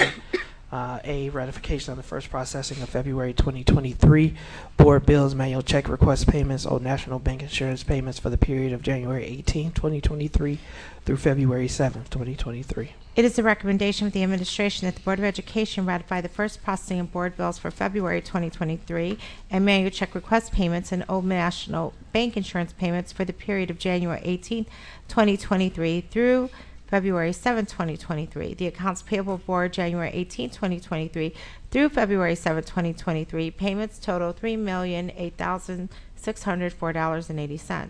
The manual check request payments for the period of January 18, 2023 through February 7, 2023 total $2,176,333.05. The Old National Bank insurance payment for the period of January 18, 2023 through February 7, 2023 total $800,718.33. Mr. Riddle, I make a motion that we approve the recommended action as read by the superintendent. Motion by Mr. Riddle. Second. Second by Ms. Wozniak. Any comments or questions on the motion? Roll call vote. Mr. Riddle. Yes. Ms. Callahan Wozniak. Yes. Mr. McBride. Ms. Gonzalez. Yes. Ms. Hannah. Yes. President Ewing. Yes, item approved, motion carries. We are at committee reports. I am going to ask, unfortunately, that we hold those due to time until our next board meeting in February. So please come prepared with a report. Same thing for delegates report, Ms. Hannah. And then I'm going to go with the superintendent's report. At this time, I'd like to ask Miss Patty and the high school team to please come up for a presentation. Okay. It's a delay. They should come. They'll see it.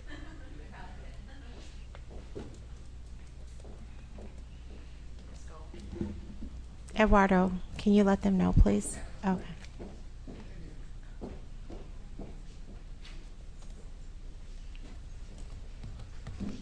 Oh, that's different. Putting in the director of student outreach. Wow. That stuff is ridiculous.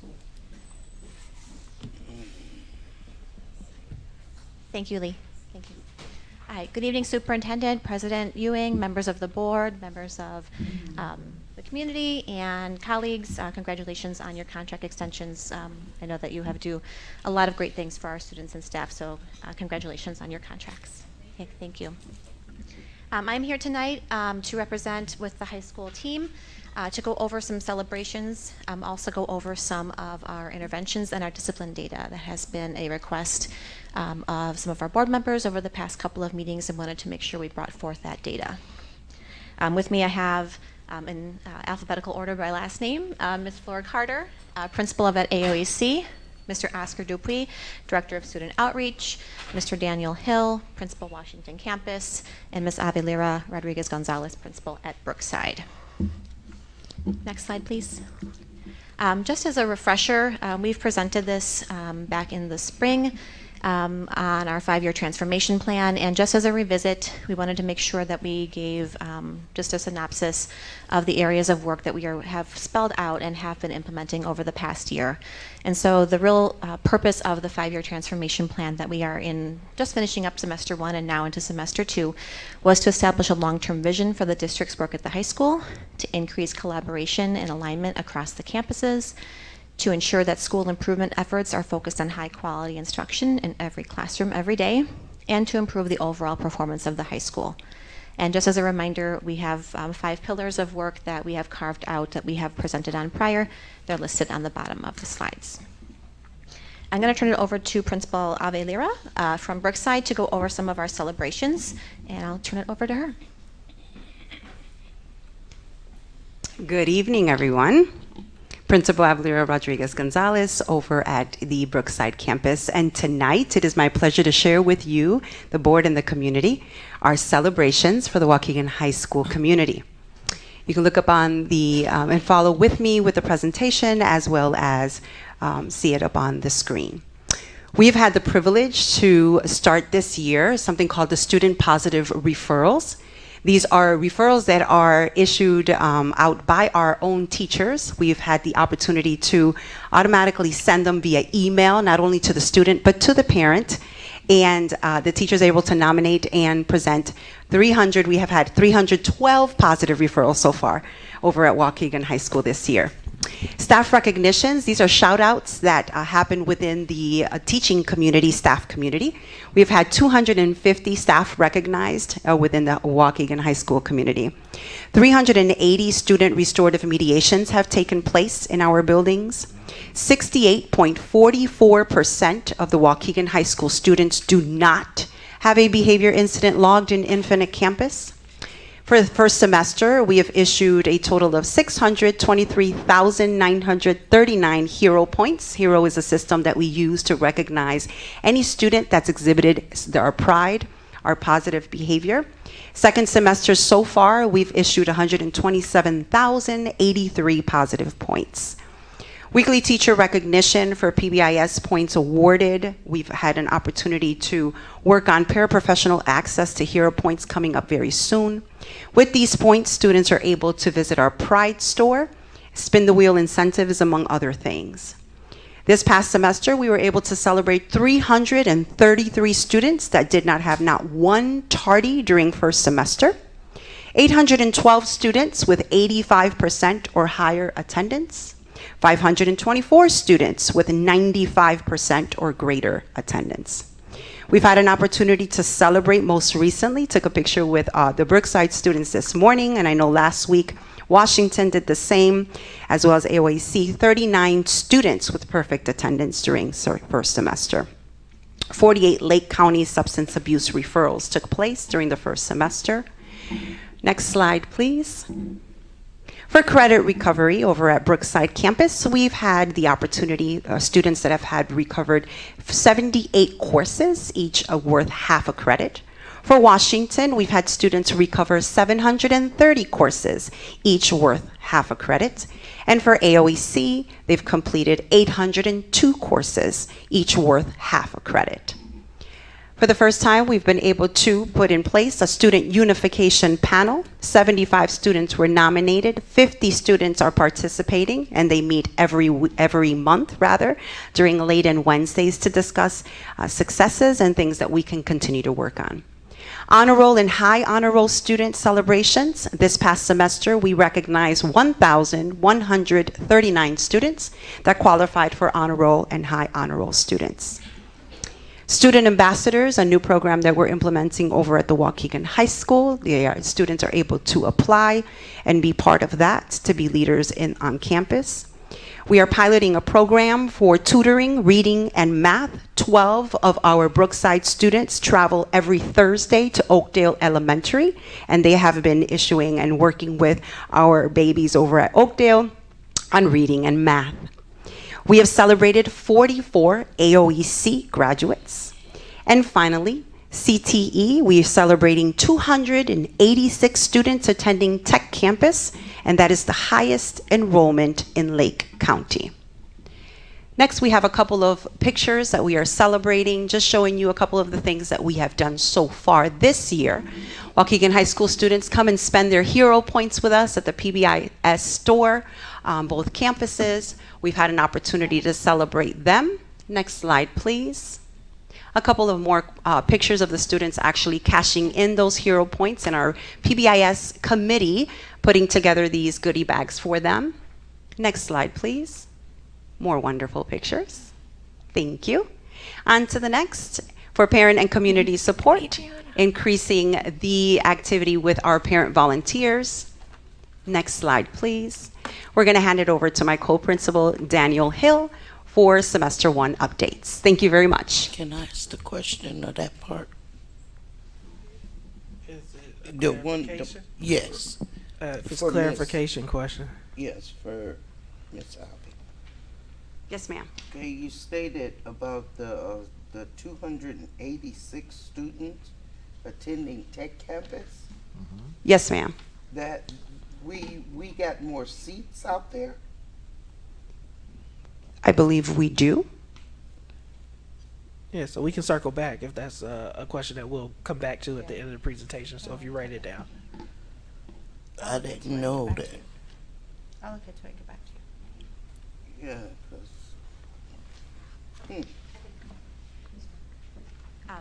Dr. Null and Ms. Fulton have been working really hard on this metric, and so I'm sure that Ms. Fulton could add additional information. I do know just from recent information from Dr. Null that we have an increase in enrollment this year. I think it was 83, if that's the right number, Ms. Fulton.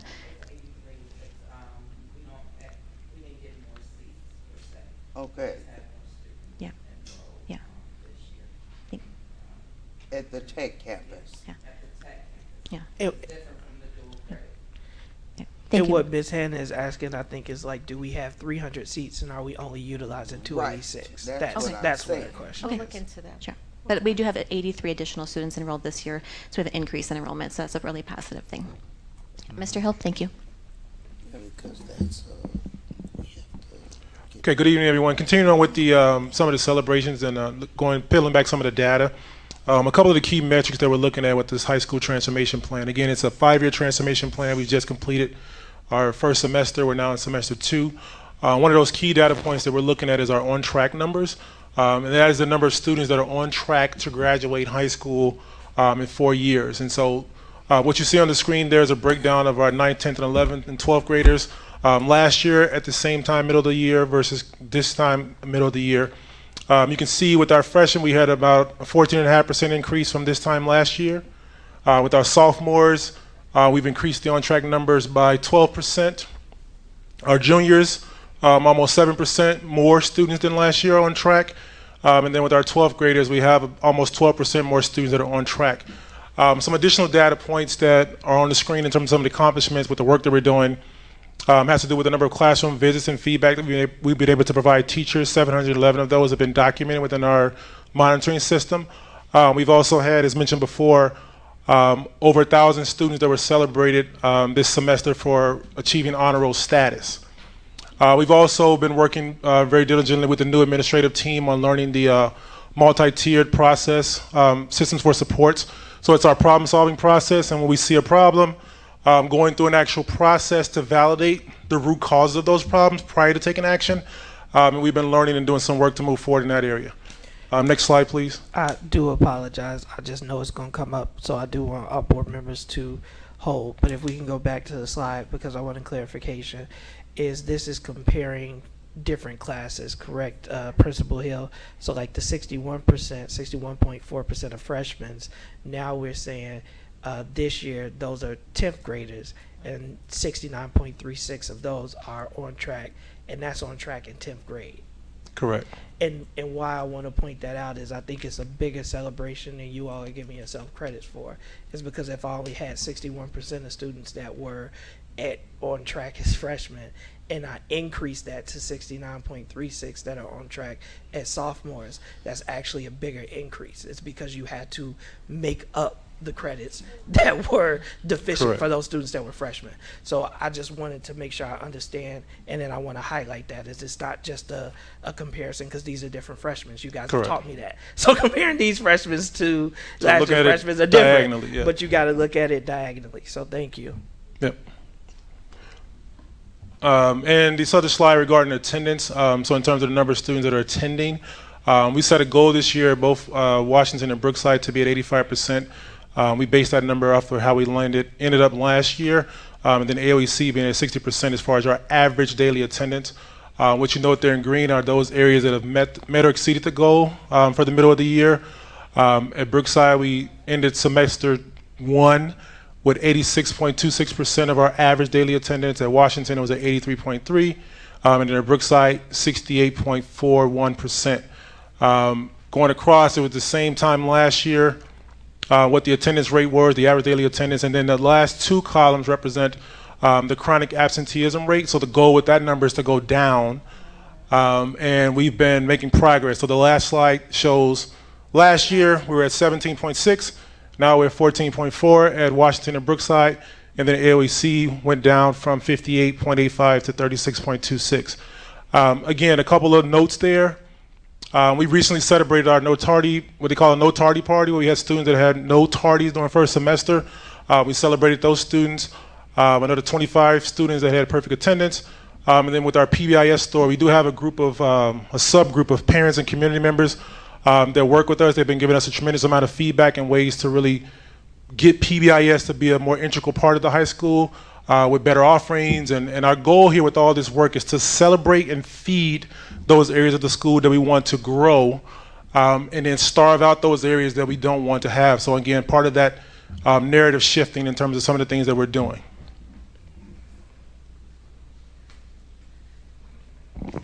Good evening.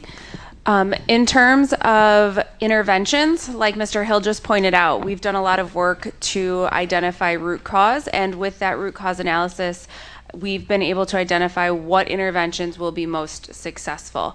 So here you see a list of interventions that can be found across all 3 campuses. What we'd like to highlight, rather than reading all of them to you, are the ones we find the most success and pride in. So we have restorative conferences taking place with CYN. We have an academic resource center located in the library where retired staff is coming in during the school day to provide additional support, academic support to students in various content areas. So because there is a bit of a staff shortage, teachers aren't always available for extra help, they're taking on additional assignments. We have retired staff coming in to provide that additional support to students as needed.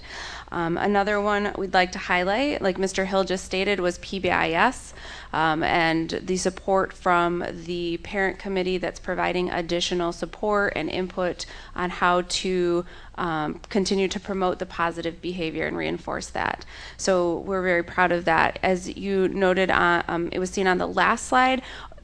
Currently, Hero Points are not utilized at AOEC, but that is something that we're exploring and looking into how we could apply that at AOEC to increase our PBIS systems that we currently have. And then restorative justice is taking place at all 3 campuses. And we are finding with peer mediation and restorative conversations that we are able to prevent altercations and certain things from happening before they take place. So those restorative conversations, and then also after something does take place, we're able to repair the relationship. And those conversations are not only held from student to student, but also if there is an issue with a staff and a student member. Next slide, please. Before we go into looking at the specific data, we'd like to highlight at this time that only 9% of students have had an out-of-school suspension to date. 91% of students have never earned an out-of-school suspension at Waukegan High School.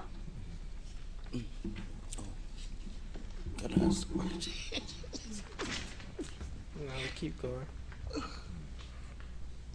All right, thank you. So the next slides are taken directly from our database through Infinite Campus and our visualizations through Tableau. And so these are screenshots from our system. The first on the left-hand side is the data from the whole entire school year for 21-22. It's not just semester 1. It's just making sure that that's known. And then the right-hand side is the data as of February 2nd. So a couple weeks, but we've been working on the presentation for a little bit. So you can see by grade level, the number of out-of-school suspensions, which are coded in red, and in-school suspensions, which are coded in yellow, and you can see that broken down by campus and by grade level. On the left-hand side, that did include summer school there. So if you notice what that SS means, that included summer school, which we have not yet had. So that data is not included in this comparison. Next slide, please. Again, this is another comparison, last year, full year, to just semester 1 data that we have right now. Again, the red is out of school suspension, yellow is in school, and you can see the various breakdowns of the event types. So you can see the types of things that are happening that are causing for students to be suspended either in school or out of school. Next slide, please. We also did a breakdown by gender and race ethnicity. And so you can see the comparison of last year's suspension data, race, ethnicity, and gender versus this year, race, ethnicity, and gender.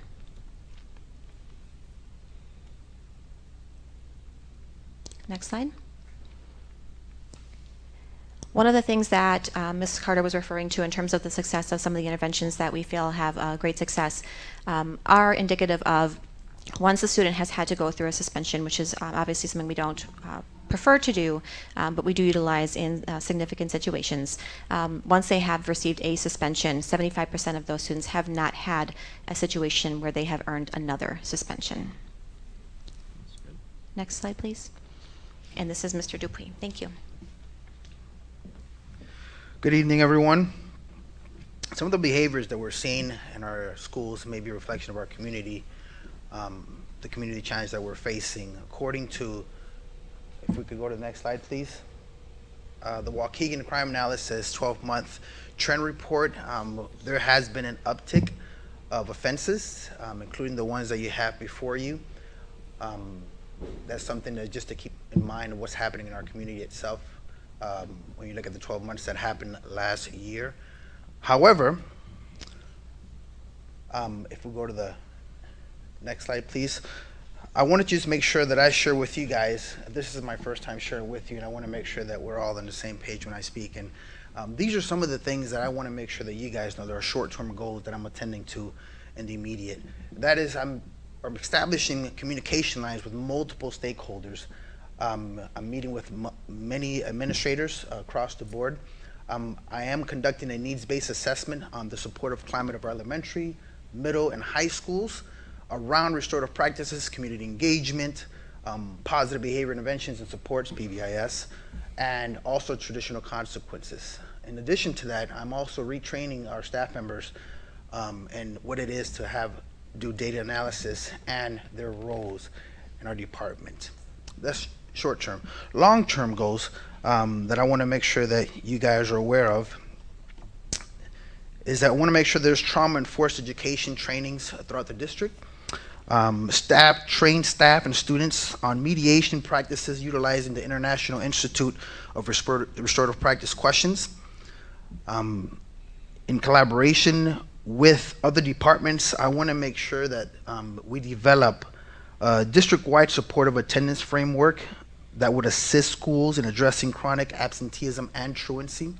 In addition to that, we also, in collaboration with other departments, want to put together a district-wide supportive climate framework that would address behavior infractions in an equitable manner, incorporating restorative practices, traditional consequences, community partnerships, and PBIS, supportive behavior interventions and support. And lastly but not least, in collaboration with other departments, I want to make sure that we develop an equitable alternative to suspensions, not just for elementary and middle schools, but also for the high schools. Thank you. In line with Mr. Dupuis' conversation and bullet points of work that he's doing short-term and long-term, we know that there has been an expressed desire to think through creative ways modeled through the regional office. I know there's been board members and community members that have also really been thinking through how we can implement something where we are looking at alternatives to suspension. And so one of the ideas that we are working towards that is a draft currently that we are still getting input and collaboration through is the idea, and this is a draft name, but thinking through how we can have students gain more restorative opportunities in Waukegan. Next slide, please. There's a lot of research out there about the frequency of suspension and how it can have long-term impacts on students' just entire life and where they can go beyond our 12 years of schooling. And so there's linked research here, but really the opportunity here is to think through what are alternate ways that we can support students who may have caused an infraction, that may have a suspension, but what are some alternates that we can provide to them. Next slide, please. Again, the opportunity, the overarching vision of this program would be to provide supports in either in academic, SEL, and behavior in exchange for the removal of 1 day of out-of-school suspension. This is modeled after the regional office program that they have out in Vernon Hills. They also have it in the state of Florida. There's a lot of different communities and states that do a model similar to this. Next slide, please. And so this winter, we are identifying space within the district, identifying instructional and social-emotional supports for students when we are able to implement this program, identify staffing, really identify those outcomes and objectives so we can set measurable goals and monitor progress over time. And also hear from staff, students, parents, community on their perspectives on what this program can do for students and what it should look like for students. Next slide, please. Again, just a sample schedule. This is still just high level, really thinking through how we can bake this out with collaboration from community partnerships as well as staff voice and student voice in this process. But providing opportunities for students to arrive at the location of the program when they're ready. Usually students don't typically want to talk about the situation in the moment. They want some time and space to kind of process through the situation on their own and then potentially come to the next day and say, okay, now I'm ready to kind of talk through what happened. Be able to develop a restorative commitment, so not only process through what their part of the situation was, but how can they go back and try to repair what had happened. help support and pinpoint an SEL lesson for them. So if there's a specific issue with an SEL competency that they need, they would get a specific SEL lesson. Obviously lunch, and then time for academic supports and lessons. And then one of the bigger pieces at the end is that reflection and goal setting. So how will they set some goals to re-engage in the next day in their local school communities, so that way they kind of know what their job is moving forward into their regular environment. Next slide. Our goal for this year is to potentially open up one classroom for high school students. We are looking at space and opportunity for that, again, with feedback and input from community and staff and administration. Next slide, please. Next fall, we would like to be able to open up 2 additional classrooms, depending on the need and how it goes in the spring, and looking through the logistics of that, but we would like to be able to open up additional space for this. Next slide, please. Depending on how this goes and seeing the impact it's having on students, potentially opening up an opportunity for middle school students to also have a similar program. And then last slide, again, coming back to that reflecting and adjusting, thinking through what's worked, what hasn't, what challenges are we seeing, and what adjustments do we need to make. Thank you for your time. Ms. Caroline Wozniak, Ms. Hannah. The questions, go ahead, let's the questions first. I got a statement, Ms. Wozniak. What's the difference between the in-school suspension and the out-of-school suspension that's Sure. in this other classroom? Yeah, so one of the main pieces is that currently our in-school suspension rooms are staffed with very diligent long-term substitutes. And so they don't necessarily have all the resources within that room to be able to go through the curriculum that they may need or the social emotional skill set that they may need. And so really thinking through how do we staff this room to best support, so it becomes more of an opportunity to reset and reflect rather than just have it be an in-school suspension where they're not having all the staff available for them. Ms. Hannah. Yeah, okay. I want to go back to Superintendent. You said you'd get me some information about the 286 seats. I'll find at out the how many seats we have at the tech center. Yes, ma'am. Okay. Well, now the program you were just talking about, this GROW or whatever, this is the program that I have been following with Mr. McIntyre and with the Regional Office of Education. Dr. Carter? This is the same program, and so are you using Mr. McIntyre? We have just begun the conversations on how we can look for logistics, look at staffing, look at partnerships, look at community, look at all those different pieces. And so that would definitely be an element that we would want to incorporate to make sure that we are fully planning and aware of all the resources that are out there. Because it was being discussed that this program called the BASE program was going to be supported by the regional office, and that the facility, when students get suspended, that they would go directly over to the Atmount location and get all those things that you were talking about.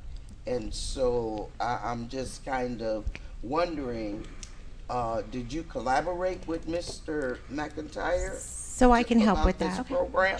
So this is an in-house, because I want to be completely transparent. This is an in-house program that we will be handling with our own staff through our high school. It will fall under the basis of the continuum of services that we have the BEST program here. So this is something that will be located at Brookside. The room has already been identified. One of our teachers will be leading the program along with the principals, climate and culture. So I would ask that you do, what's the word just left me? That you do reach out to Mr. McIntyre. But I mean, if there's another program, we need a lot of programs, Ms. Hannah. But this program will be an internal program handled through District 60 for our students. So I just want to be completely transparent in that. Yeah, because it sounds like the same exact program. Yeah, that there- he had, that Mr. McIntyre had devised and worked with Dr. Kerner out at Rupp. Yeah, and I can say I've not been contacted by Dr. Karner, so this is an internal plan.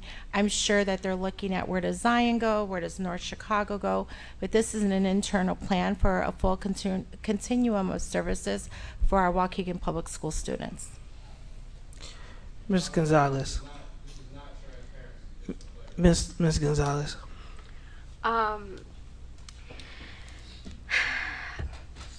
Thank you all for presenting. I appreciated the data for the celebrations. I think it's really, really important that more people understand what that means, because we hear that we're failing kids, and we're trying our best to freaking get them out of the river so that they could swim. But I think I'm going to make my comment concise, because my worry with this plan is that it's still not addressing like the systemic issue. Like if our teachers and our staff don't understand that maybe like in-school suspension or out-of-school suspension shouldn't be like the instinct, then our reaction shouldn't be to make that experience for the students more enticing, Like we need to serve those students that get them anyway. But I think that I want that piece to be embedded in this transformation plan as well. Is like, how can we educate staff or the people who walk into our communities to know, hey, like this intervention is not working out. And I appreciate the research, because we know that, and I know you guys know that. But I know some of our staff has a little bit of trouble with that, because the students can't make up for the negative interactions, right? They're only 50% of that interaction, and we need to solve the other 50%, because those are the people that we actually can hold accountable, right? So I wanted that to be in this plan as well, but I appreciate the whole vision. I see it. Thank you. My comment is simple. I want to first say thank you for the work that was done. I want to thank Mr. Dupuy for your first presentation, and you talked about how the things that are impacting the community or happening in the community are impacting schools. And I would say vice versa. We, in October, and forgive me if I get the date wrong, but there was an exchange in which the superintendent, well, actually I won't even go back there. There was a student that was shot. The question was this student in out-of-school suspension? Mm-hmm. The answer was yes. Now, because of that and those efforts, Mr. McIntyre, who had a relationship with Dr. Kerner, and even when we brought it up, Principal Hill was exploring bringing this program. And so I'm sorry to say names, and I do apologize for my demeanor, but I'm telling you all is that this is a very difficult night for me. Mm-hmm. What I will say is when we talk about engaging the community, things like this go a very, very, very long way to continuing to build distrust. And I don't know how clear to say it, yet we continue to do it. Now, what I will say is I think this is an excellent program, right? It's why I supported it. It's why I thought that we needed to bring it here when Dr. Kerner talked about how those students were coming to base and the supports that they were providing those students. We still have a very significant amount of students that serve in school suspensions. I also have been at the high school when you guys have told me how we don't have space. And so now we had an alternative with a community organization that was looking to partner, and it feels like we are undercutting those efforts. And I'm going to say it is blatantly, and not to any fault of you all. That's why I'm trying to be very, very careful. But I cannot, on the board, sit here and say that I don't feel the frustration of community members. I don't personally feel the frustration. Is because on opportunities that we have to collaborate, we need to work to repair and rebuild trust. And what I will say is, as we look at our out-of-school suspension data, I believe that this program implemented in order to redo that program, which is something that Ms. Leguizamo has pushed for her entire time on this board. I feel like that's where our efforts should be spent internally. Let's start there. That's a majority of the students that are impacted. And then we bring the individuals to the table who have been here at the table, who called this out as an issue and who wanted to be a part of the solution. I appreciate the celebrations. I thank the principals because these were things we heard from parents wanting to recognize honor roll, perfect attendance, using the hero system. So kudos. But I would like us, as we bring this forward, to consider going back, not to the drawing table, because again, it's a very similar program, but to have a conversation on how we can collaborate and what that would look like. So can I respectfully, I just want to add some comments for the team here. So I hear this planning and alternative suspension program, but as the superintendent, I have not heard anything of this. You assigned it to your team here in a public meeting. Oh wait, can I please finish? So with Dr. Carner or Mr. McIntyre, so what I've heard from the board is that we need a program to help support the suspensions that are happening in the district. As a result, the team went to work to come up with a plan that we could provide a full continuum of services. And that is what we're bringing to you tonight. So in the spring, we will be launching this to see how we can support the suspensions. That does not mean that we cannot have ongoing conversations, but the program, I mean, I do know that there's an alternative suspension. Ms. Lenzing mentioned it at a meeting. We looked into it, and then we said, instead of looking out at Roe, we can do this internally where the kids know us and they would be in our buildings, and that's why we made this approach. So Mr. McIntyre, we will reach out, but this is so that we can house the program within our building, and rooms have been identified for the location. As you see, we're only starting with one room. We're not starting with 10. And it's a very short launch just so that we can see how we can better support the suspension. Thank you. Mr. Riddle. No, go ahead. Vice President Riddle, if I can I have a quick comment and one quick question that I have for the team real quick, if I can? Sure, go ahead. Is the mic working? Because I don't know if it is. Yeah. No, it doesn't sound as loud. for you, Doesn't sound Victor. like it. Yeah. Does it work now? Okay. Honestly, for what I've heard so far, honestly, it sounds like a really great program. Honestly, it pushes that idea that students can do their best, that they can go forward, even with out-of-school suspensions and ISS, honestly. And I feel like this program could really work, even if the program was here originally in another format, honestly. And I feel like the work we're doing here is really going to work here for the Waukegan High School, honestly, because obviously I go to the Waukegan High School every day. I'm a student there. So I see all this stuff happening, right? And the out-of-school suspensions, the ISS. I have friends that go into that stuff and talk about it. And to the point that Board Member Gonzalez said, that we need to talk about that restorative justice. How can we apply that to a system that works well, right? And how we could make the system better for the students, because at the end of the day, we're here to serve the students. And honestly, this seems like a really good idea. The data seems to support it. And one quick question for Mrs. Patty or the superintendent, whichever. Was there any student stakeholders in these conversations at any point in time for the creation of this? Yeah, those are our immediate next steps. And so the initial plan was to kind of think through logistically where could potentially this work within our current buildings. And now that we're able to kind of identify some spaces with the input of the principals, we know there's a lot of people that need to be a part of this. We need teachers, we need students, we need parents, we need community. And so we are nowhere saying this is done, this is our decision by any means. We want to know from a student perspective what would help them the most in a program similar to this. From I'm just trying to make sure I can see. I don't like talking when I can't see people. I'm sorry, Mr. Hinojosa. Really hearing from teachers who have seen success rates with students who have gone to in-school or out-of-school suspension.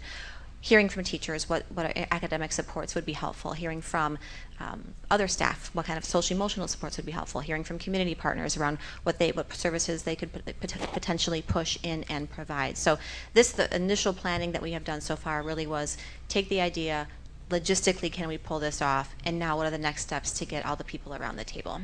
Yeah, thank you. Thank you, Ms. Victor. Hannah, I think you had a comment? How many A seats question? is it going to be in the spring? It's about, what, 30, 28, 30? It would be one standard classroom size. Right. So that does not mean that there may not be opportunity for more partnerships. Absolutely. This is only going to affect 30 students, and you can see our suspension rates. Right. But to do nothing now, when I keep getting emails about suspensions and what are we doing, that's what we're trying to address here. Go ahead, Ms. Hannah, then Ms. Wozniak. Okay, mine. When I think that was Mr. Dupree, maybe, that talked about traditional consequences. That is correct. At the present moment, Could you please explain or define sure. what you were talking about, please? Yes. At the present moment, when I say there's traditional consequences, we look at our handbook and we have traditional consequences like many of us have probably had. I know I've suffered from it. Detention, in-school suspension, out-of-school suspensions. These are all punitive measures that I think we could improve on.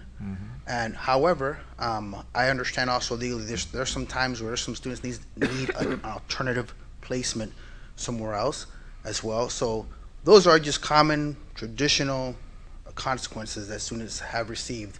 And so we need to look at it that, yeah, it was there for a reason, but we need to go ahead and, I don't know if there's a better way of saying it, morph it, so it could be more effective. Just because a student is getting detention doesn't mean they stop learning from why they're even there. Just because a student is being suspended doesn't mean that before they get suspended, there wasn't a huge amount of tier 1 interventions in place before they even got there. And when they're there, there needs to be a process of intake and how can we better equip the student and support the student and their families. That is something that I'm really looking forward to engage. Ms. Wozniak. Does that answer your question? Yeah, but well, only thing I know is that some students respond to some people and some students don't respond to some people. And so hopefully, okay, that is why I thought, okay, that the program that Mr. McIntyre had been working on, because see, once students have lost trust in the system is not going to help them, because they're not going to be able to hear, okay, what you know what I'm talking about. Yeah, no, they're not going to trust, and it has to be somebody. And so, I'm hoping that this can get worked out, because I was really hoping to work in with the program with Mr. McIntyre.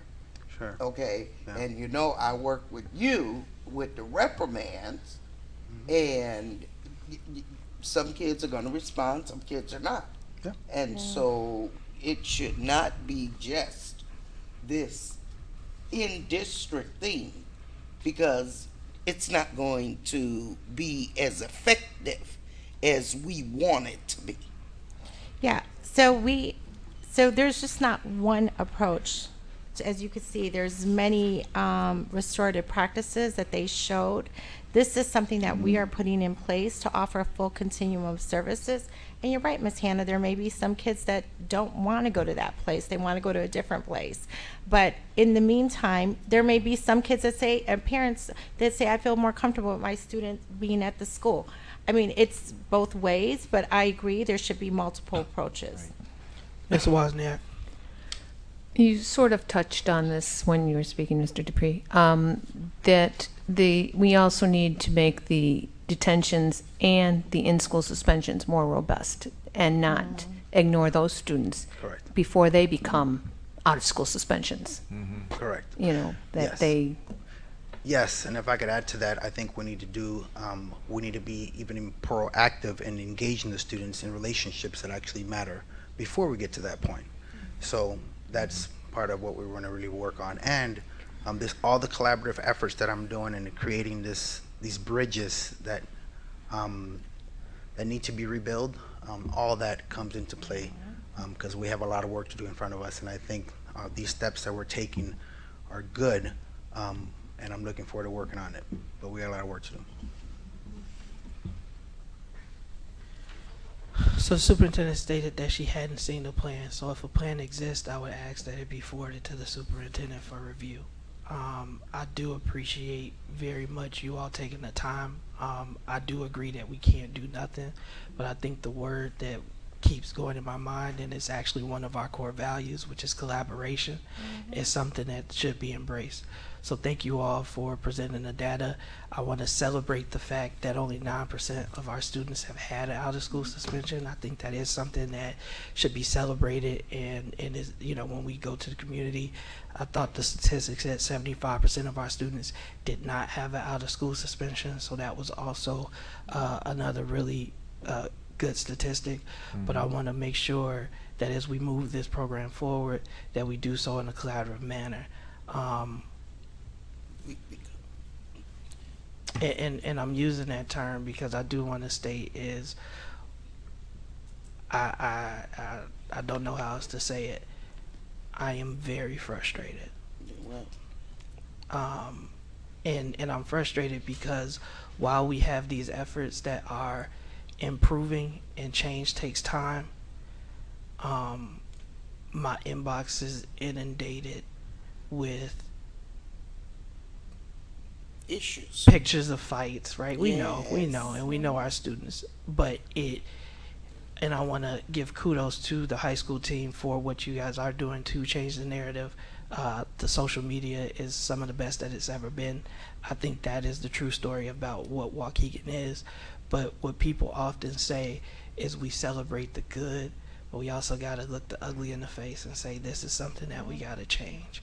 And people will respect it if they have a seat at the table, if they feel heard, if they feel valued, and if they feel like they're part of the solution.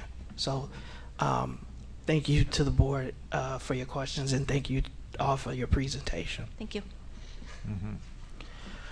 We have information items. For the sake of time, I am going to, we're just going down to old business. So in old business, we have 19A Policy 6010, Attendance and Excuses, second reading. Are we discussing? Yeah, if you have questions, both we need a motion. They could be their information, right? No, Okay. they're Going old business. old business, we gotta Are vote we, on. I they're will say policies, they are policies, and we don't have to do them right now but for the sake of time. my point is I didn't receive a single question. I So- didn't see any. I mean, They're carried over from the previous meeting. So one of the issues is I'm perfectly fine with having extended conversations around policy. I think that's our job. But we also have to be conscientious of time. Is there's a committee that looks at these, it's staff times that's expended on it. And so one of the board's jobs is to make sure we review it and come with any questions, because that's information that can be corrected or decided in between the board meetings. So I don't know if you guys are ready to vote. I want to. There's been a very personal reason, board president, that I have not concentrated on board docs. Okay, that's why I did not get a opportunity. Okay, to look at this, and because I'm really concerned about concussions, because there's been there was a really big I watched a television program about concussions and the longevity that a concussion goes, and there's things in there that I would like to make sure we're covering in this policy. Ms. Vanderbroek, are there any time considerations that the board should be aware of in reviewing these policies? These are policies that ISB is auditing, and I believe they are coming into the district this month. And we Is that haven't, timing correct for when the auditors come in? and we have not made the technical changes in order to be compliant with the law? Correct. These are some policies that the law changed in the middle of COVID. Our focus was on managing COVID, and so now we're trying to get these policies up to date to support the audit review. So what I would suggest, Board Member Hannah, is if we approve in order to be compliant with the audit, if you review them and you do find any changes, you know that you always have the power to bring the policy back, and we can make any additional alterations at that time. With that, do we have a motion to approve items 19A, B, and C? So moved. Second. Motion by Ms. Gonzalez, second by Mr. Riddle. Okay, yeah. Yeah, reverse. That's fine. That's good. Yeah. Well, Mr. Riddle was the first, Ms. Gonzalez was the second. Mhm. If we can do a roll call vote, please. Mr. Riddle. Oh, I'm Yes. sorry. Read the recommended actions, A, B, and Oh, C. you got to read the recommended. Okay. Here, you want to take it off here? Yes. It is recommended that the Board of Education approve Board Policy 6010, attendance and excuses as recommended by the administration and presented for second reading.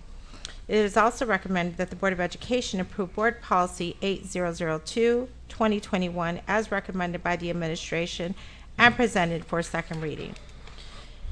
It is recommended that the Board of Education approve Board Policy 6038, Concussion Management, and 3701, Safe Schools, as recommended by administration and proposed for second reading.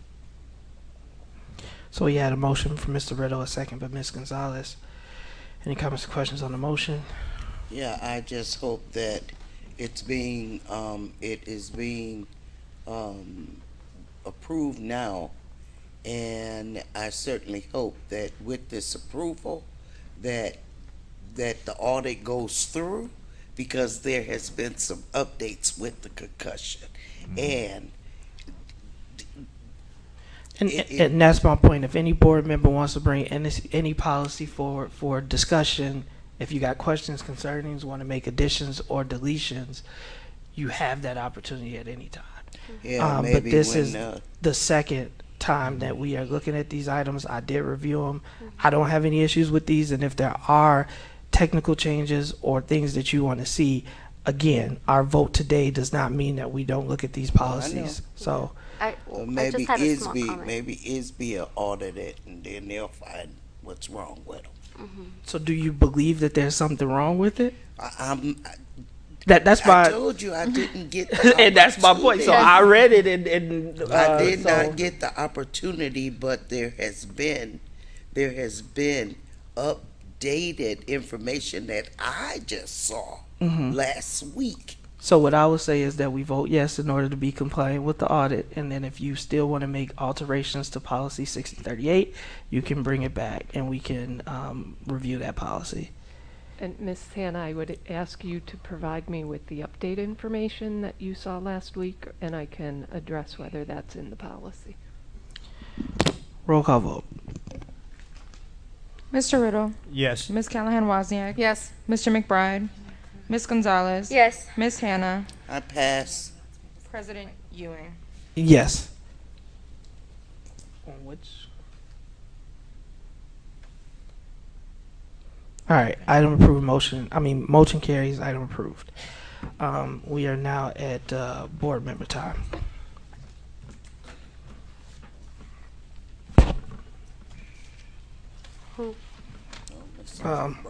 I'll go first. I pass. Mr. I'll go Riddle. second, I pass, and just a happy Valentine's Day to everyone. Miss Hannah. I got a lot to say, but because of time, I pass. Miss Wozniak. I just want to say that there was multiple events going on over the last couple of weeks, including the grand opening of CLC. If you haven't been there, you should go. It's a beautiful new facility, and it's excellent. Harvey, the play, was put on by the high school students. They always do a fantastic job. The scenes were just great.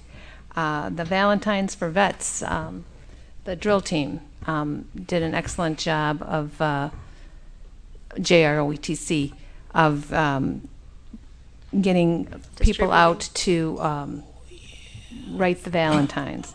And I don't know if anybody knew this, but the last home basketball game was last week, and it was senior night, but it was also Principal Appreciation Night. And I didn't know this beforehand, but it was very fun to see all the principals get out there and be honored. So, thanks. Before we close, I just want to make a couple brief comments. Is one of the things that bothers me is instead of asking for clarification, we talked about, I keep using this word, collaboration, and collaboration is a two-way street. I like to consider myself to be a collaborative person. I work with people who I agree with and who I disagree with. One thing that I don't appreciate, especially in this community and especially with the dedication that so many on either side of these issues gives, is being referred to as a liar. So I will clear up what was stated at the city council meeting. I attended the city council meeting because there were local, and when we say local, there were 3 business owners who had started to lobby aldermen that they did not want to see a wraparound center because they were afraid that it would bring, and I'm going to quote, undesirables into downtown Waukegan. And so anytime that residents are referring to other residents as undesirables, I take umbrage. And so I attended that meeting, and what I could clearly see is that there was confusion as it related to what was happening with the wraparound center. So one of the questions was there going to be a food pantry? There was not. One of the questions, are we going to be doing giveaways, which will create backups because parking is going to be an issue? We are not. And so I believe in answering that question, what was stated is that services won't be provided at the building. And what should have been stated is those specific services will not be provided at the wraparound center. What services will be provided are professional services. We've talked about mental health, but no, one of the rumors was that we were going to be doing the entire building was going to be converted into a homeless shelter. Again, so I want to be very careful. Is the reason that I was there and what I stated and what we should have stated more clearly is that it will be professional services and it will be by appointment only, because we want to respect what the community members and business owners are saying, is that they don't want to create a complete traffic jam and they want to help to reduce any type of loitering. And so if we have a by appointment system, it helps address our concerns related to parking. It also helps correct some of the misconceptions about what the building will be used for. And so I want to go on record after being called a liar and the staff being called a liar in order to make sure that I am explicitly clear. We also reached out to make available to all of the aldermen the opportunity to represent the plan so that will provide additional clarity so that they are 100% aware of what they're voting for when they vote for it. I'm not trying to pull the wool over anyone's eyes. I did not agree with the purchase of this building. However, I do believe that this wraparound center is needed, and I do fully support the wraparound center and what it will bring. So I restate that if we need to do another town hall as suggested, I think it's a great thing. We started this process 4 years ago, well, 2019, yes, 4 years ago, and we in April received the first outline of the plan. So the deadline is not to flout any type of rules or regulations, it's to continue with the project. So with that, I'd like to go into closed session under exception C1. Wait. I need to clarify something, Mr. President. In 2019, it was not discussed. Wait a minute. Let me just speak this. It was not discussed as having a wraparound? Because it center? didn't have one. Nobody has said that in 2019 it had a wraparound center. I did not support it. There was an opportunity to make sure that this was a building which benefited the community, and that's what I've worked to do. So again, you are correct, Ms. Hannah. I don't think anybody said it was originally a wraparound center in the basement, but thanks to State Representative Rita Mayfield, thanks to seeing what was going on in Peoria, and also thanks to the money from the state, which gave us the resources to be able to do it, I think it's the right thing for our community. So with that, and what I hope is some additional clarity, I'd like a motion to go into closed session under exception C1, specific personnel, exception C11, threat to actual litigation, and C21, approval of previous closed session minutes, as well as C5, the discussion on the purchase of lease, or I'm sorry, no purchase, C5, the discussion of lease for real estate used by a public body. Are we gonna be? So moved. It's Second. up to you all. Motion by Mr. Riddle, second by Ms. Wozniak. Roll call vote. Mr. Riddle. Yes. Ms. Callahan Wozniak. Yes. Mr. McBride. Ms. Gonzalez. Ms. Hannah. Yes. President Ewing. Yes, we are now in closed session. The board will adjourn after closed session. There will be no further action that is taken. I will ask for a quick 5-minute recess for anyone who has to go to the restroom, and if we can reconvene in our board room.